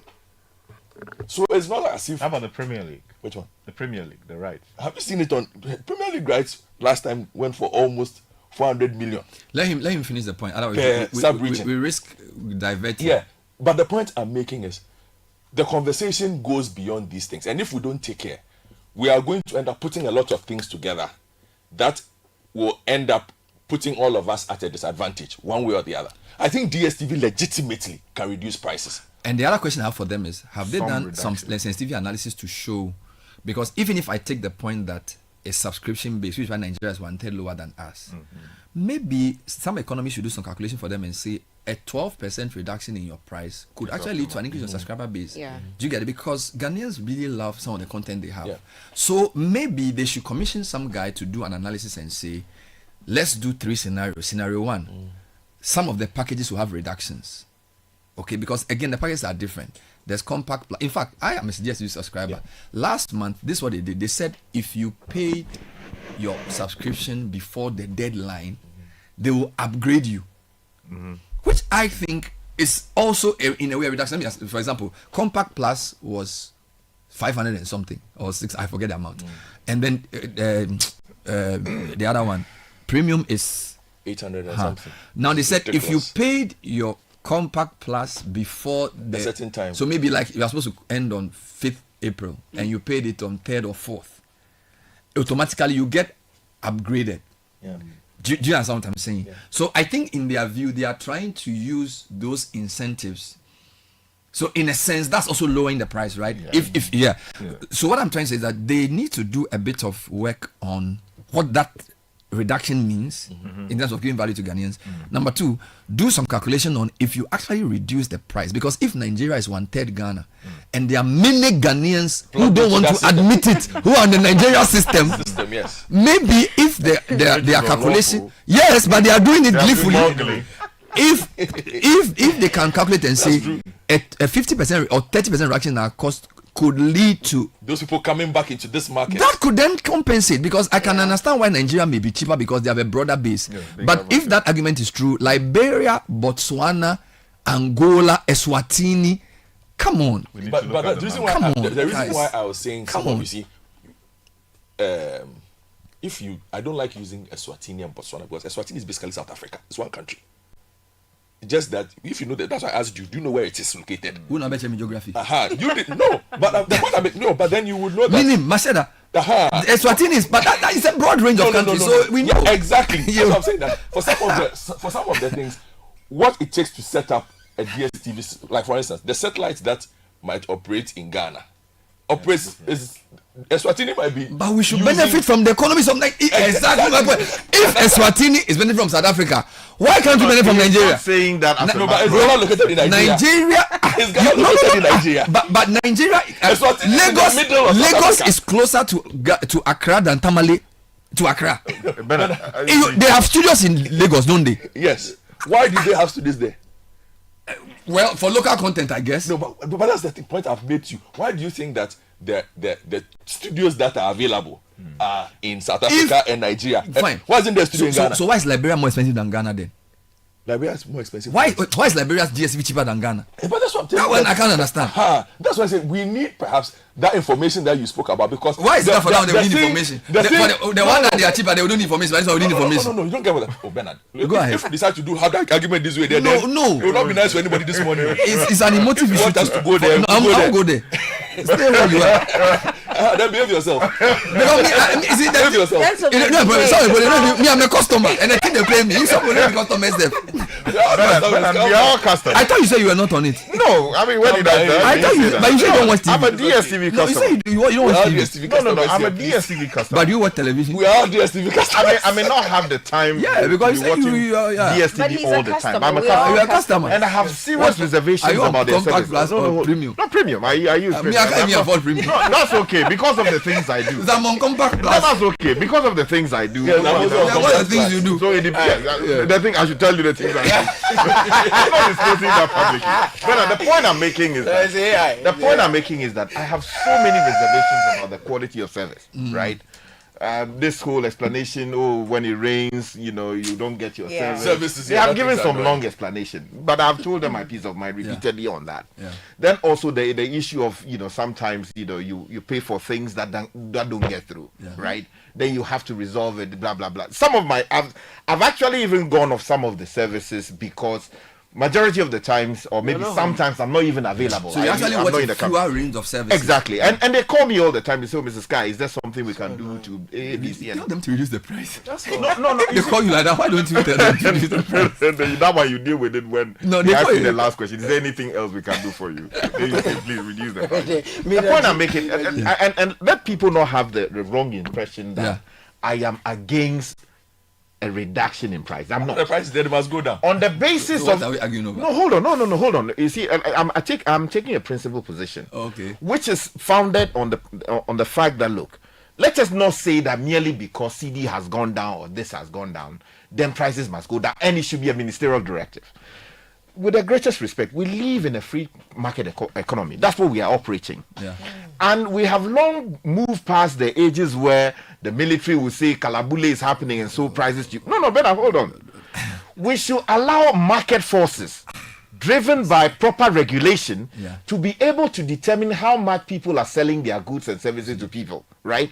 But when we say that we are encouraging this market forces thing, people keep saying, Bernard, if you see, let me finish my submission, Bernard. With the greatest respect, this market forces provokes me. You continue. With the greatest, let me finish my forces. Hold your body. You see, the point I'm making is that if the government believes that for some reason DSTV is abusing its monopoly, and therefore we need to encourage competition into that space as to force them to do things that will be optimal and beneficial to the Ghanaian people, let the government feel free to do that. They are at liberty to issue as many licenses as possible that as may be optimal in our situation to be able to encourage competition. But again, look at what's happening in the telecoms sector. Right? Have we not complained repeatedly about the kinds of services that we are getting? And in my respectful view, I think that there are bigger issues within the communication space. That's not to say that it's symbolic. You see, hold on. You see, what is the big elephant in the room? We have sat here repeatedly to talk about people being defrauded on every single day. Right? Defrauding people. People are still charging some people taxes they should not be charging, mobile service, customers. People are using their SIM cards, right? Not doing proper registration. So those must be dealt with. You see, I want you to still stay on the pricing. No, I will come to that. You said two things. You said the fact that exchange rate has appreciated should not be the mere reason why prices should come down. No, I have not said that. And then you said also that it should not lead to you added two things. You said the fact that exchanges have appreciated should not lead the minister to make a directive. So there are 2 points here. We're talking about some economic indicators individually and then a ministerial directive. So let me leave the ministerial directive out. I'm saying that when you put all the indicators together, currency appreciation, inflation, price of fuel, there is no justification for the level of pricing in Ghana against other countries. I think we accept that point. I'm coming. Number two, then you make a question of satellite footprint. Now, I'm now being told it's the same satellite footprint that covers all of West and Central Africa. So there's no additional cost for Ghana for satellite as there is for, say, than Liberia or Nigeria. So but I made that point for South Africa when you mentioned the Swati. Yeah, that's what I'm saying. That so if Nigeria can be 1/3 our cost, then it's the cost of operation as satellite as a unit should not be 3 times for Ghana than Nigeria. Yes. If you are using the same satellite footprint for the region, so I'm picking your argument and I'm responding to it individually. The price. That's what I'm saying. That there's the same satellite footprint. The question of the price build-up. You and I don't have all the numbers. People can sit somewhere and send in figures here and there, but you and I don't have those numbers. I am saying that as a matter of principle, it should no hold on, Bernard. Let me make my point. As a matter of principle, it should not take a ministerial directive. Why shouldn't it? Hold on. What law is it breaking? Please, it is not even a question of going to cite specific laws. We have an agreement with these people to operate in the country. That agreement, the best of my understanding, if you read the communication, what's the name of the Electronic Communications Act? Electronic Communications. Exactly. Yeah. I don't think the minister has any authority there to be directing without any other legislative authority a company to reduce tax. We had the same problem with the Honorable K.T. Hammond. I supported. Oh, you may have supported. But what he was correct. My principle remains the same. I actually think the current ministers do the same thing. No, hold on. I even think that what was passed in Parliament K.T. Hammond tried to do was not wrong. No, in my respectful view, it was wrong. But that's why your view is not the only one who will take it. That's okay. The truth is that companies generally operate within a certain framework. They usually criticize the government for a poor macroeconomic environment. So if the government stabilizes the macroeconomic environment, you cannot then... That's why Caleb's statement is critical. Yeah. You see, if they had come and said that our pricing is like the Coca-Cola formula, we can't put it out. They listed the number of things that, and I said for everything they listed, apart from water. In fact, I'm sure even if I go to water, and I give you all the indicators there have moved in the right direction. Let me help you. Number two, Caleb has an article he's supposed to even read on general pricing. And you admit here on this show with me, you've come on air to admit with me before that the way people price in Ghana is not sensible. Yes. So maybe you don't like a ministerial directive, but you cannot tell me that you do not agree that the pricing doesn't make sense. No, but hold on. I said so we can have those two arguments separately. Let's get clear. You agree that the pricing can come down. I make that point. Then let's let it end there. No, it can't end there. No, because we've also said on the program that the ministerial directive does not solve a structural problem. What we've said is that what it does. I'm not even talking about structure. I'm saying that it is wrong. In what law? In a free market economy. What's a free market economy? What are you talking about? Trump is sacking somebody. What are you saying? Free market, free market. What free market? What? There's no free market anywhere. There is no free market anywhere. I think we should agree. There is no free market anywhere. There is a principle. There's no free market anywhere. There is an area of study known as free market. Oh, it is a theory, and the free market is a myth. The free market, there's no free market anywhere. That's why all the conditions they give you for perfect competition is all assumptions. There is no free market anywhere. I reject that position. Give me one product where there's a free market. There's no free market anywhere. If the minister wants, there is no free market anywhere. Let me give you in any country. I reject that view. I am saying that there is no free market in Nigeria. Free market. When the authorities wanted to move against DSTV, they got for whatever reason their parliament involved. That's the other country. Their parliament passed a law, and ultimately sanity prevailed. Right? I am saying that we should not encourage a situation where ministers, for some reason, say that they are directing a company tomorrow. You'll be sitting here and they will come and tell you that the advert rates that you are using is arbitrary and therefore you should reduce your prices. When a company, you will be complaining. When a company we should not encourage that. When a company had a problem with their products, is it not the minister who intervenes? When they are even this batch within a certain legislative framework. Charlie Maza. Within a certain legislative framework. But if you read the economic there is no free market anywhere. Exactly. There are specific mandates handed over to the minister. It does not include directing a company operating to reduce whatever it is doing. Let's not go there. Free market anywhere. But the danger in this for me. No free market anywhere. You can keep singing that mantra, but the point is this. This situation is not new. The difference is this, and that's the point Sky comes to. And it's something that we tend to do a lot in Ghana. And because it's popular, yes, I'm very, very happy not to be popular. It's mostly very popular. People saying that, it solves a problem. We have that same problem when it comes to security. Yes. I've spoken about this matter before. The way national security has operated, there's a difference in how it does this one year, but it deals with AVLA differently. When we know that there's supposed to be one line of dealing with those things, but they'll tell you that, we want to solve this problem. So Japa can go and enter Bernard Avle's house because he wants to do something. But outside of that, this DSTV situation is not unique to Ghana. He mentioned Nigeria. It's happened in Malawi. It's happened in Kenya. Even in South Africa itself, it's happened. The difference is what? In every single one of those situations, who took on DSTV? I don't know.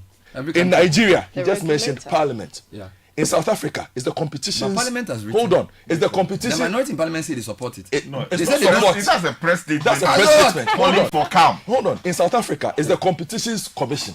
In Kenya, competitions commission. In Malawi, it went all the way to the highest court of the country, problem. led by the Malawian competitions authority. Yeah. In fact, DSTV was suspended in 2023 in Malawi for almost 6 months. They were not collecting subscribers. They said sit on somewhere. Look at that. Until we sort the matter. But there was clarity. But the minister has also engaged them. No, hold that's on. not the. You see, you're also saying the guy started engaging them from 4th July. Calm down. So it's not like. But the point I am making is, what is the framework within which he's dealing with them? So the DSTV framework, will it be different from Governor Koto Enterprise framework? I don't know. Will it be different from CTFM framework? Will it be different from multimedia framework? So hold on. Yeah. The point Scar is making, and everybody must understand this. Whilst we support the fact that clearly DSTV must be able to reduce their prices, what we must not always shout at. You see, I always tell you this. You will scream hey hey until it happens to you. I will never be one of those people who says that I am happy about this. Then tomorrow when they start beating me, I will say that hey, today they are beating me. Okay. No. You see, I always say, let's always consider this. Everybody will be a minority somewhere someday. Yes. Everybody, irrespective of where you find yourself, you will be a minority somewhere someday. When that day comes, pray to God that there is clarity and certainty for you. So on this matter, let Sam George deal with the people like he's been dealing with them. But what we are saying is, post this, DSTV is the scapegoat we are using. They are the symbol. Reduce your prices. But we should not sit down post this and say the next time, hey, Minister Sam George, go and reduce MTN prices. Minister Sam George, go and reduce this. That is not how any efficient system works. Problem. No problem. Let's not forget that sometimes people come on this show and say, oh, some airline, the way they are treating our people, minister should intervene. Passport office, minister should intervene. That is why you know better. Service, you see, what I'm saying is But that that's why you know I'm just better. trying to put something in place. There's a service quality requirement also. So the people who do the policy is not just about giving a free market. There must also be consumer protection. Yes. There must be competition laws. Which comes to frameworks. Good. But in the meantime, you can also engage. And engagement also includes directives. Okay. The directives that are lawful. That's also part. Directives that are lawful. What is unlawful? Take it, go to court. Go to court. I mean, to the extent that you are saying that if you don't reduce, I'm going to cancel your contract. I mean, is it by is that one of the basis for terminating company contracts in this country? Have they come to complain to you that they were? No, you see, Bernard, I don't have to. DSTV doesn't have to come and complain to me. But I am fair-minded enough to know that it is wrong the to minority be using is complaining that the minority is tactics. complaining that the Ghanaian companies always bear the brunt of regulatory power as against foreign companies. Only Friday. I mean, that he was on his feet. But he said he was speaking on a different matter. But he said, why is it that when foreign companies flout the law, they don't have any problem, but when Ghanaian companies flout the law, he was making a flaw on the parliament, the House of Record. But he was claiming that it is only Ghanaian companies who have problems with government. That every time they are being chased. True. That's true. So there's also a feeling that these guys are from outside and they are taking us for a ride. Bernard. All right, so that's also part of the issue. So you cannot divert that, and it was on parliament. I'm not the one saying Bernard. Bernard, you see, so, let's keep the issues the issue. No, you went out to start talking about you were talking about security and things. You brought other issues into it. No. The point I'm making is, you see, we cannot overlook those points, Bernard. Other than that, what you are creating is a situation for chaos. Pick and choose. You see, when I spoke, hold on, and I'll challenge you on this today. The day the Minister of Health, what's his name, Akando, went to Tamale to misbehave, and you sat here supported him. He went there to misbehave. It's your view. Hold on. You are diverting again. No, I'm not diverting. No. You are talking because about. You are saying. I'm trying to establish. Hold on. What I'm trying to establish for you is that showmanship only works once a while. That day you supported him, and I asked you. And I'm saying, hold on. Yes, let me make my Bernard. Hold on. Yes. That day I asked you. Yeah. There will be 10 other deaths, accidental or whatever, in this country. Will the minister show up at those places? No. You said no, but that he will use that as a point. Yes. I was minding my business last week. They said he had shown up at some polyclinic. Hold on. Yes. And had seen long patient lines, which is important, and had issued directives to the doctors there that they should do what? But there's something you see. There's something called a last mile. You can have a policy. Sometimes you go to the market. Even big FMCG CEOs, the Coca-Cola CEO can walk into a retail shop at Abubulushi and call the territory manager and say, how on earth are these products not here? It's part of quality control. It's not your policy. It's just a way of keeping people on their toes. It's normal. It happens in many countries. Yes, but so I agree with you when you say that should not become the normal practice. But I'm saying that there's nothing wrong with a leader of an institution. Ashanti Ujamisa did the same thing. He went to fire service. There was a fire in Edum. It was wrong. It was not wrong. It was wrong. If you are the I will not stand for a minister because you are minister to come and talk to me. Yes, it was not wrong. Just like that because you've talk to you like how? You have a fire tender. You have a fire tender. Was it not proving why the fire tender was dragging? You have a fire tender. You have a fire tender dragging his feet. In principle, you have a fire tender dragging his feet, and the minister goes there to say, what are you guys doing here? What is the basis? Attach some agency to your work. You see, we all agree. It is a normal thing they do. It's not, so some messages. That's not the policy of the leader. But there's place for that. Bernard, there's a place for that. We have complained repeatedly in this country about price level. Across the board. Yes. And somebody's there. Hold on. So hold on. Why have we not seen what do you call it? The minister in the market saying that hey. Yeah, but didn't the finance minister go to the market prior to the budget to tell people to reduce their prices? Didn't the finance? They didn't go to seize because people had not complained about a specific. They are not threatening people that you not come and sell in Mokala. I am saying that it is wrong. You're shouting. We have Ghanaian businesses outside this country. And by the way, there's no free market anywhere. I reject that. I agree. Give me one country where there's a free. Give me one market which is free.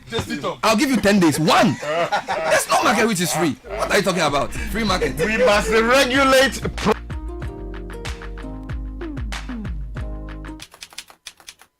If you know these sounds, you didn't just live through the 90s. You lived the experience. Back then, connection took minutes. Today, it takes a blink. You express yourself with memes. You hold video calls across continents. You say hey to an AI who responds, "Hello, Kwame." You order rides, dinner, and dreams all from the palm of your hand. A lot has changed, so have we. For over 3 decades, EcoBank has evolved with you, leading digital banking in Ghana and across 33 African countries, pioneering solutions built around how you live, move, and dream today. From our express points to EcoBank Pay, online banking, and the mobile app, we are where you are. Here for today, ready for tomorrow. Now, that's change. Powered by EcoBank. EcoBank, a better way to bank your way. EcoBank, the Pan-African Bank.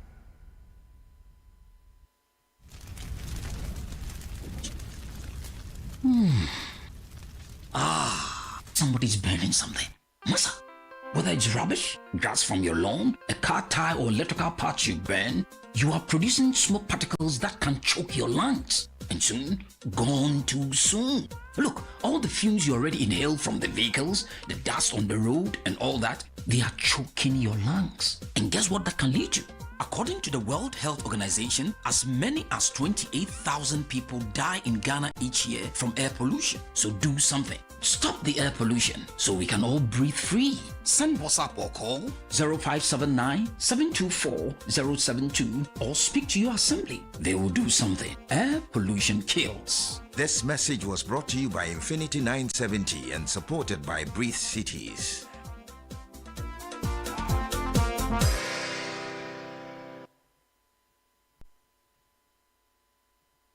Wherever you are, the game is nothing without you. It's on like never before this season. Every major league, every cup, every qualifier, the players, Kudus, Semenyo, Iñaki, the goals, the emotions, and the bragging rights. It's all on SuperSport, available on DSTV and GoTV. Get your DSTV decoder at 89 cedis and GoTV decoder at 399 cedis. DSTV, your home of entertainment. GoTV, love it. Join the conversation on the Citi Breakfast Show on Facebook at facebook.com/Citi97.3, Twitter at twitter.com/Citi973, and Instagram at instagram.com/Citi973 with the hashtag CitiCBS. The Citi Breakfast Show, Rise above the noise.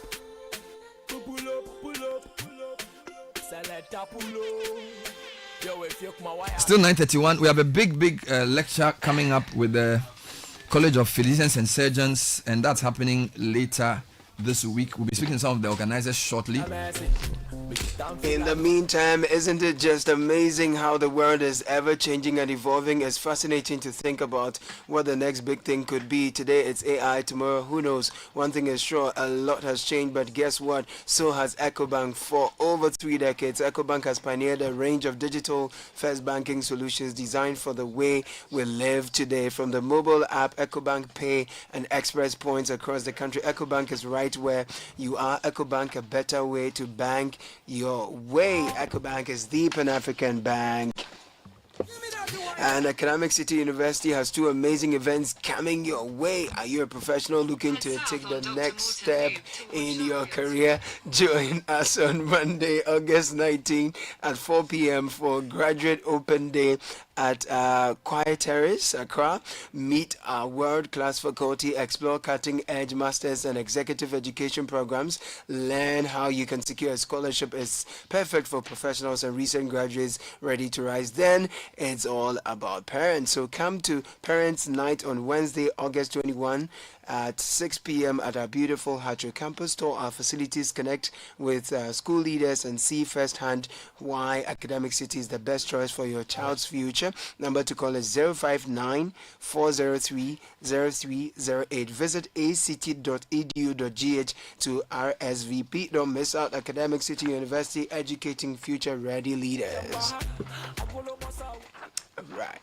The Ghana Investment Promotion Center reminds all business operators, especially foreign nationals, that Ghana's primary investment law, the GIPC Act 2013 at 865, strictly reserves the sale of goods and services in the market areas for Ghanaians and Ghanaian-owned businesses or enterprises only. Section 27(1)(a) of the GIPC Act prohibits foreign nationals from engaging in petty trading, hawking, or selling goods in a stall at any place. GIPC urges all businesses with any foreign ownership, no matter how small, to register with the center as mandated by law. The center calls on all stakeholders to comply with these regulations as we collectively work to build a fair and enabling business environment for all. For details on doing business in Ghana, visit gipc.gov.gh, call 0302 665125. You can also follow the center social media handles GIPC Ghana on all platforms for regular updates. And always remember, Ghana remains open for business.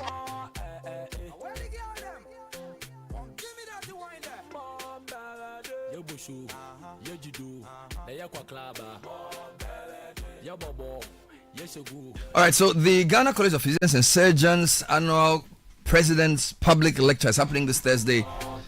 And it's a big one in partnership with, of course, Channel 1 as their media partner. I have in studio a college of professors. Professor Samuel Deborah is a consultant surgeon and current president of the Ghana College. Prof, thanks. Welcome to the show. Thank you very much. It's good to have you. Professor Henry Lawson is a consultant family physician and current vice rector of the college. Welcome, Prof. Thank you, Bernard. Dr. Perez Sefenu is the consultant ops and gynae chairman of the lecture committee. He's been working tirelessly with the team.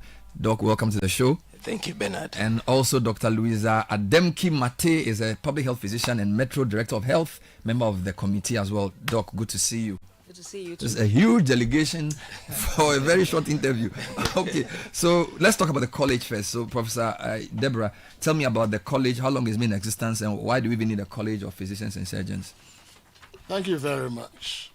The Ghana College of Physicians and Surgeons is the body mandated to train doctors into specialists. Basically, that's what essentially, that's our primary objective.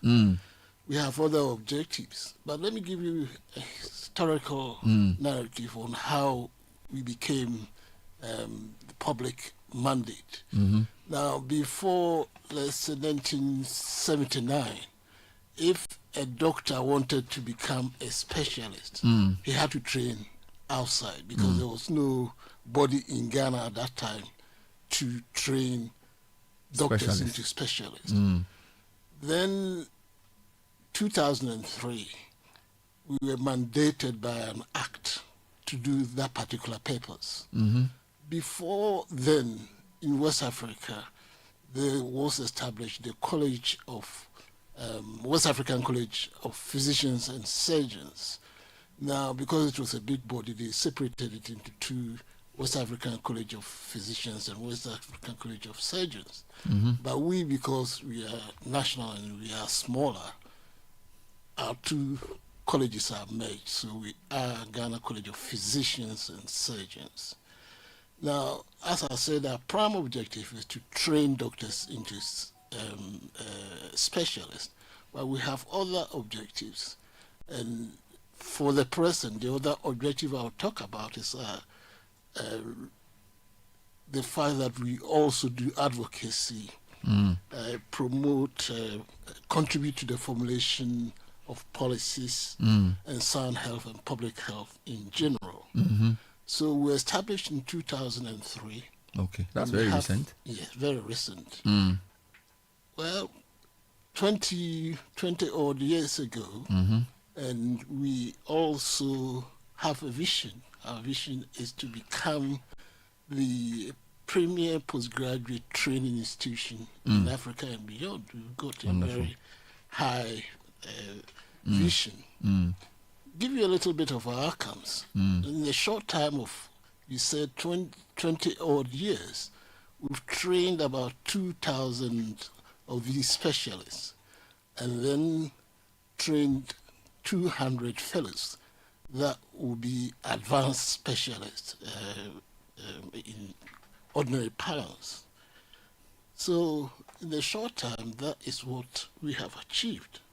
But this is with some challenges. The challenges we face inevitably is the ever increasing knowledge base and the ever increasing technological know-how, and then finally the increase in population generally. So it means we have to produce more and more specialists, and that is the problem. How to get all these together to get the right mix to do the right job.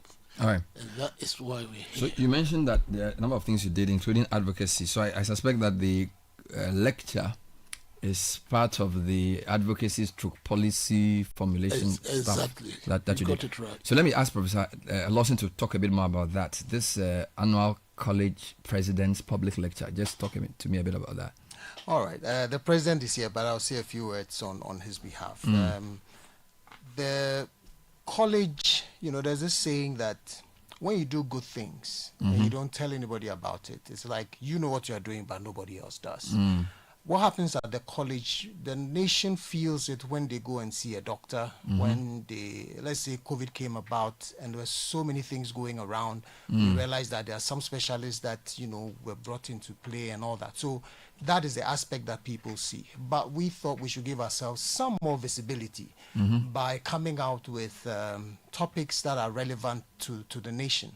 For example, last year, I think 2 years ago, we did one on bleaching. It was a very interesting public lecture, very well attended, where we exposed people to the challenges of bleaching. Last year, we did something on road traffic accidents and, bringing to speed this problem that we face. It's a huge challenge with motorcyclists and all those things. So we did that last year.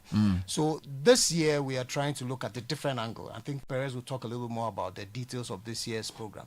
But these public lectures are for the college to engage the public and on issues of concern, which we believe that the public would benefit from in the long run. Wonderful. So let's talk about this year's theme and the rationale, Dr. Sepen. Yeah, Bernard. There is a perceived problem in our healthcare system. I use the word perceived advisedly. See, many Ghanaians lack confidence in our healthcare system. The political elite, for instance, often seek care abroad using public funds. And anecdotally, this is because they think we lack specialized or subspecialized care in our part of the world to confront some of the continuously evolving complex disease landscape. And even where specialized care exists, there may be lack of equipment to institute necessary and timeous interventions. Apart from these political elites who may have capacity to pay, the average citizen faces an overstretched, underfunded healthcare system. So this year, we have strategically picked a topic which we believe will cause all of us to begin to reflect on our healthcare system and how to make it work for all of us. So the main theme for this year's public lecture is building a resilient healthcare system that works for all. It must work for the political elite. It must work for the average Ghanaian who is on the street. So our lecture will focus on two urgent issues. The first one is building the resilient workforce, funding postgraduate medical education. Like I alluded to, people run away to seek healthcare elsewhere because they think that we don't have the personnel, those with specialized or subspecialized skills to treat very complicated diseases. Our president has alluded to the fact that over the past 20 years, our college has trained over 2,000 healthcare workforce with skills you may not even get elsewhere. So we want to bring a conversation on board where all of us will pitch in and support the training of these very vital components of our healthcare system. We need to fund it. Funding is an issue. And so we need as a nation to begin to really take a holistic look at how we can fund and sustain the training of subspecialized care so that when I have a heart attack, I don't need to start looking for the next flight to go out of Ghana. That expertise should be right here in Ghana. Beyond that also, we also want to address this issue of healthcare service provision. Who pays? It appears our system currently pretends to be paying for healthcare service, and we tend to really demand a lot without being willing to pay for what we are demanding for. So it appears there is, a masquerade of, I'm paying for the service, so you must give the best of service. But really, are we all ready to pay for the kind of quality health service we are looking at? So this aspect will aim at getting the public to have a frank, real conversation on how we pay for healthcare in this country. And we hope that we can have real conversations on funding, infrastructure, equipment, our NHIS, the newly introduced Mahama Cares, and so on. Wonderful. So in a nutshell, this is what we are seeking to do with this public. Dr. Mate, can you add a bit more flesh to that, what you are hoping to achieve, and also tell me who are the speakers for this year's conference or this year's lecture? Right. Thank you. So picking up from where Dr. Perez left off, we want to ignite the conversation and we want to ignite the support. First of all, where are we getting support from? Government is solely the hand that is funding postgraduate education in Ghana. Can we have a dialogue in such a way that we can open up this and look at how some aspects of funding can be done like what's done globally? Globally, you're looking at donations from individuals, corporate institutions, NGOs, and all that. And even some alumni in globally support the funding of postgraduate education elsewhere. And again, corporate Ghana, I think that the conversation, we want to inspire that kind of mindset change where corporate Ghana sees supporting postgraduate education as part of their corporate social responsibility. And we would like to hear from corporate Ghana, so we've thrown a lot of invitations to corporate Ghana to attend, join in person and online to beef up that conversation. Let's see how we can have a conversation about corporate Ghana supporting postgraduate funding as well. And then apart from we also want to raise the awareness for even the regular Ghanaian, like Dr. Perez said, the market woman in the market, how much of our systems do they understand? You know, coming to high-ranking elites people, probably the knowledge is there's a wide gap in knowledge on how the average Ghanaian understands our system and how the elites also understand it. We want to have a conversation with everybody. Nobody should feel left out. We want everybody to come on board and let's have this discussion. Perhaps we can get most bright ideas from even the regular Ghanaian on the market on how we can improve how the funding of our postgraduate education, funding of services itself is being done. So who are your speakers and what will they be talking about? Because I noticed you have spent a lot of time describing the topic, all right, a resilient health workforce, funding postgraduate medical education, healthcare service provision, who pays. That's a lot of things happening in one theme, right? So I don't know who is going to speak, and are they all going to speak to the same topic, or are you going to allocate portions of the topic to these people? Right, okay, precisely that. On the main theme, that is healthcare service. Yes. So on the main theme, we have building a resilient healthcare system that works for all. That works for all. We needed somebody who is broad-based. Very often we would have chosen a doctor for that, but we realized that in the determinants of health, apart from the usual things that we know in terms of genetics, environment, lifestyle, we tend to forget about social and cultural influences on health. So we've chosen somebody who is an all-rounder, somebody I called a knowledgeable non-expert to give the whole matter in perspective. And we chose Professor Kwamna Pamford, who is a Ghanaian, first of all, trained in the University of Ghana, but for his adult life, he's been working in USA and has a whole lot of things, as you can see.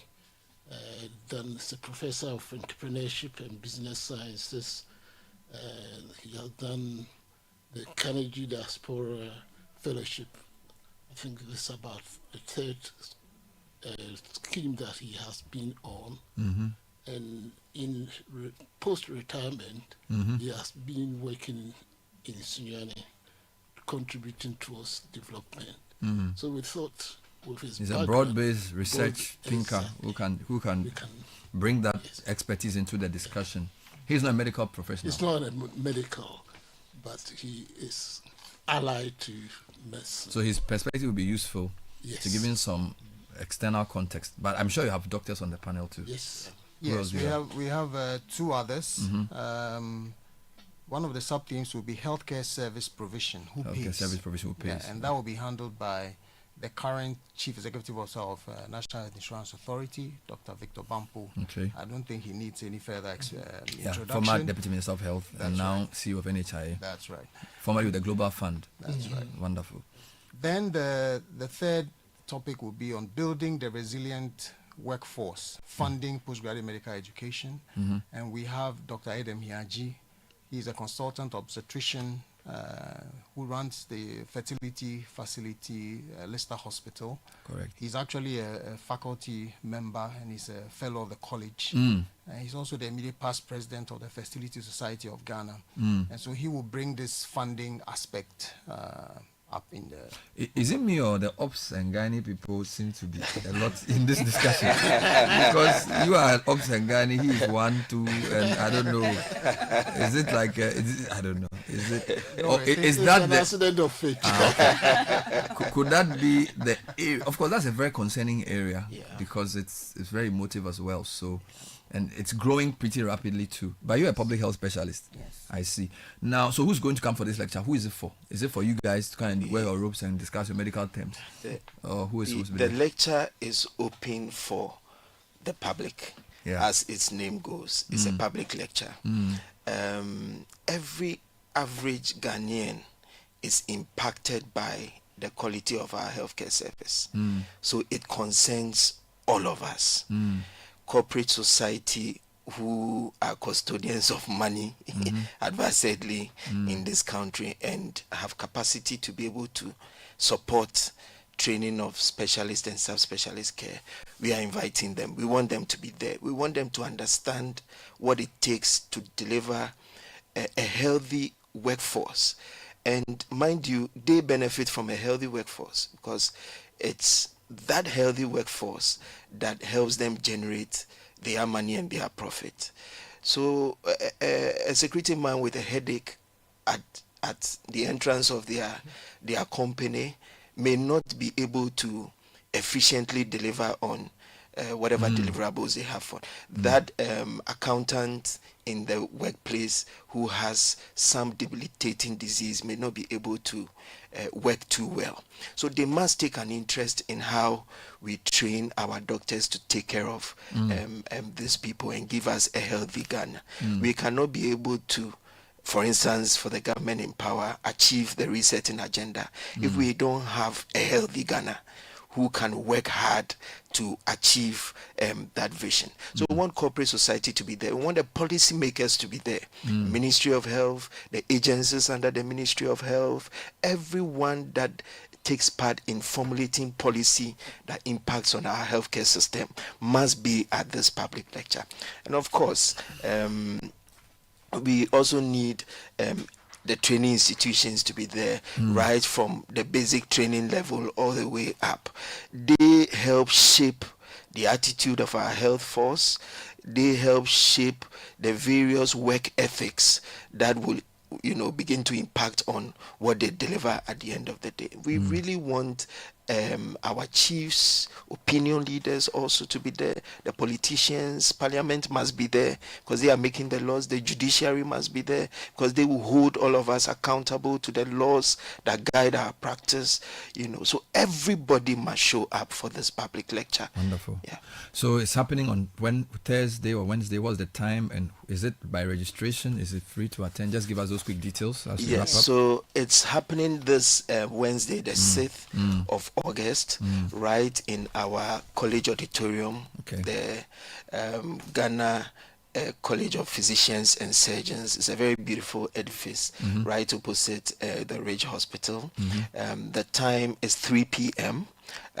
We are hoping everybody will be seated by 2:30, right from 3 p.m. By 5 p.m. we'll be done.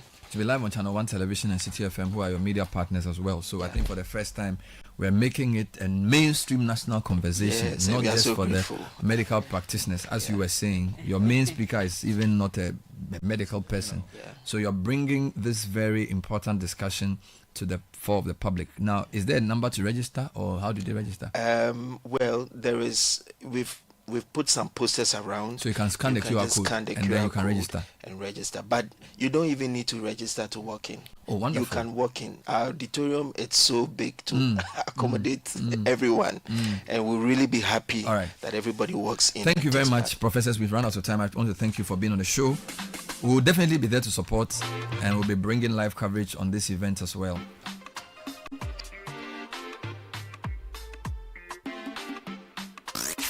Unleashing the power of relevant radio. This is Citi 97.3. Burna Boy, Trevor Noah, Black Coffee, Chimamanda the writer, Febe Mugugu the fashion designer, and many more young African icons didn't get where they are by following mainstream paths. They did things differently. Say yes to doing things differently.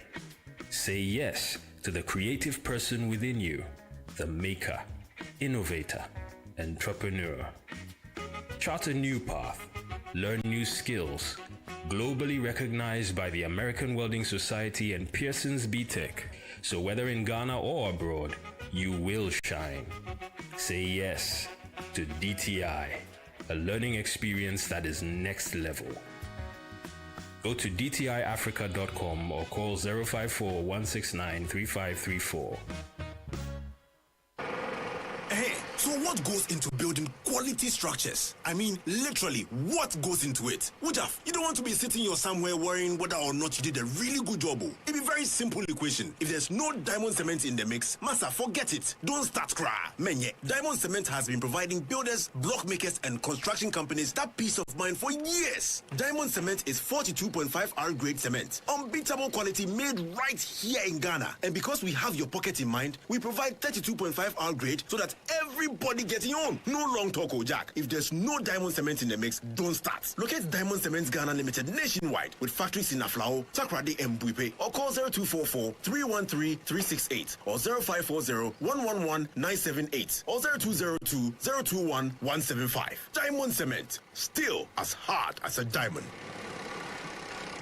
Hot Jobs. Tired of HR headaches? Simplify your business with Hot Jobs Africa. As your one-stop HR shop, we handle recruitment, labor outsourcing, expatriate management, consultancy services, and corporate trainings. Plus, we offer staff basing and 100% staff support to boost productivity. Don't let HR hassles hold you back. Contact Hot Jobs Africa today. Call us on 030-3980-362. WhatsApp us on 020-433-6004 or email info@hotjobsafrica.org. Visit our website www.hotjobsafrica.org. Hot Jobs Africa. Think HR, think Hot Jobs. Hot Jobs. The City Breakfast Show. Rise above the noise. Yes. 3 minutes at all of the hour. If you want a British university degree at a fraction of the cost or looking for a vibrant student experience, talk to Lancaster University Ghana. We have scholarships available to support your academic journey. Be taught by expert faculty trained to UK standards right here on our campus in Ghana. Call 0248-656-274 or go to lancaster.edu.gh for more information. Lancaster University, the only British university in Ghana. Accra Fertility Center is a subsidiary of Medifem Multi-Specialist Hospital, offering a special discounted consultation fee from now through 15th August. Just pay $2.99 to book an appointment with our experienced fertility specialist. Whether you are starting a fertility journey, looking for IVF services or expert advice, this is the time to take that step with the trusted professionals at Accra Fertility Center. Don't miss this limited time offer. Book your appointments today. Call Accra Fertility Center on 050-157-7568 or go to medifemhospital.com for more information. And we are excited to introduce you to the second edition of the biggest sales gathering as the National Sales Leaders Conference 2025. This is organized by Core Event Solutions, powered by MGA Consulting, proudly supported by CIMG and AGI. It's happening on the 19th to the 21st of August at the Accra International Conference Center. Our special guest of honor is the Chief of Staff, Honorable Julius Debra, along with top business leaders like Mike Abiu, Dr. Abiba Zakaria, Dr. Farisa Pong, Dr. Daniel Macaulay, Professor Ebu Henson, many others. Join over 2,000 participants, including CEOs, MDs, sales and marketing heads, among others, for 3 unforgettable days of insight and high-level networking. We have over 68 seasoned speakers tackling 25 impactful topics across industry, and you can't afford to miss it. Visit nslcaccra.org or call 050-271-1070 to secure your ticket. We are redefining sales excellence for today's dynamic market. And when it comes to buying cement, what we all do is to buy diamond cement. Is 42.5 R grade, highest quality on the market. We have the 32.5 R grade as well. Great value for your pocket. You deserve the very best. Choose the number one cement choice. Go for diamond cement. We are across the country. Find us. Our factories are in Aplao, Takrady, and Buipe. Number is 0244-313-368. Diamond cement, still as hard as a diamond. Well, so many comments on the issues we discussed. Let me just announce again that top 50 for the literacy challenge have been announced. If you go to channel 1newsonline.com or citynewsonline.com, you will get the full list which we have released this morning. This 50 will take part in an aptitude test this Saturday, the 9th of August. Thanks for listening to the show. Coming up next is City News at 10. It will be Rafian Kintin. Good morning. Good morning, Bernard. Coming up, national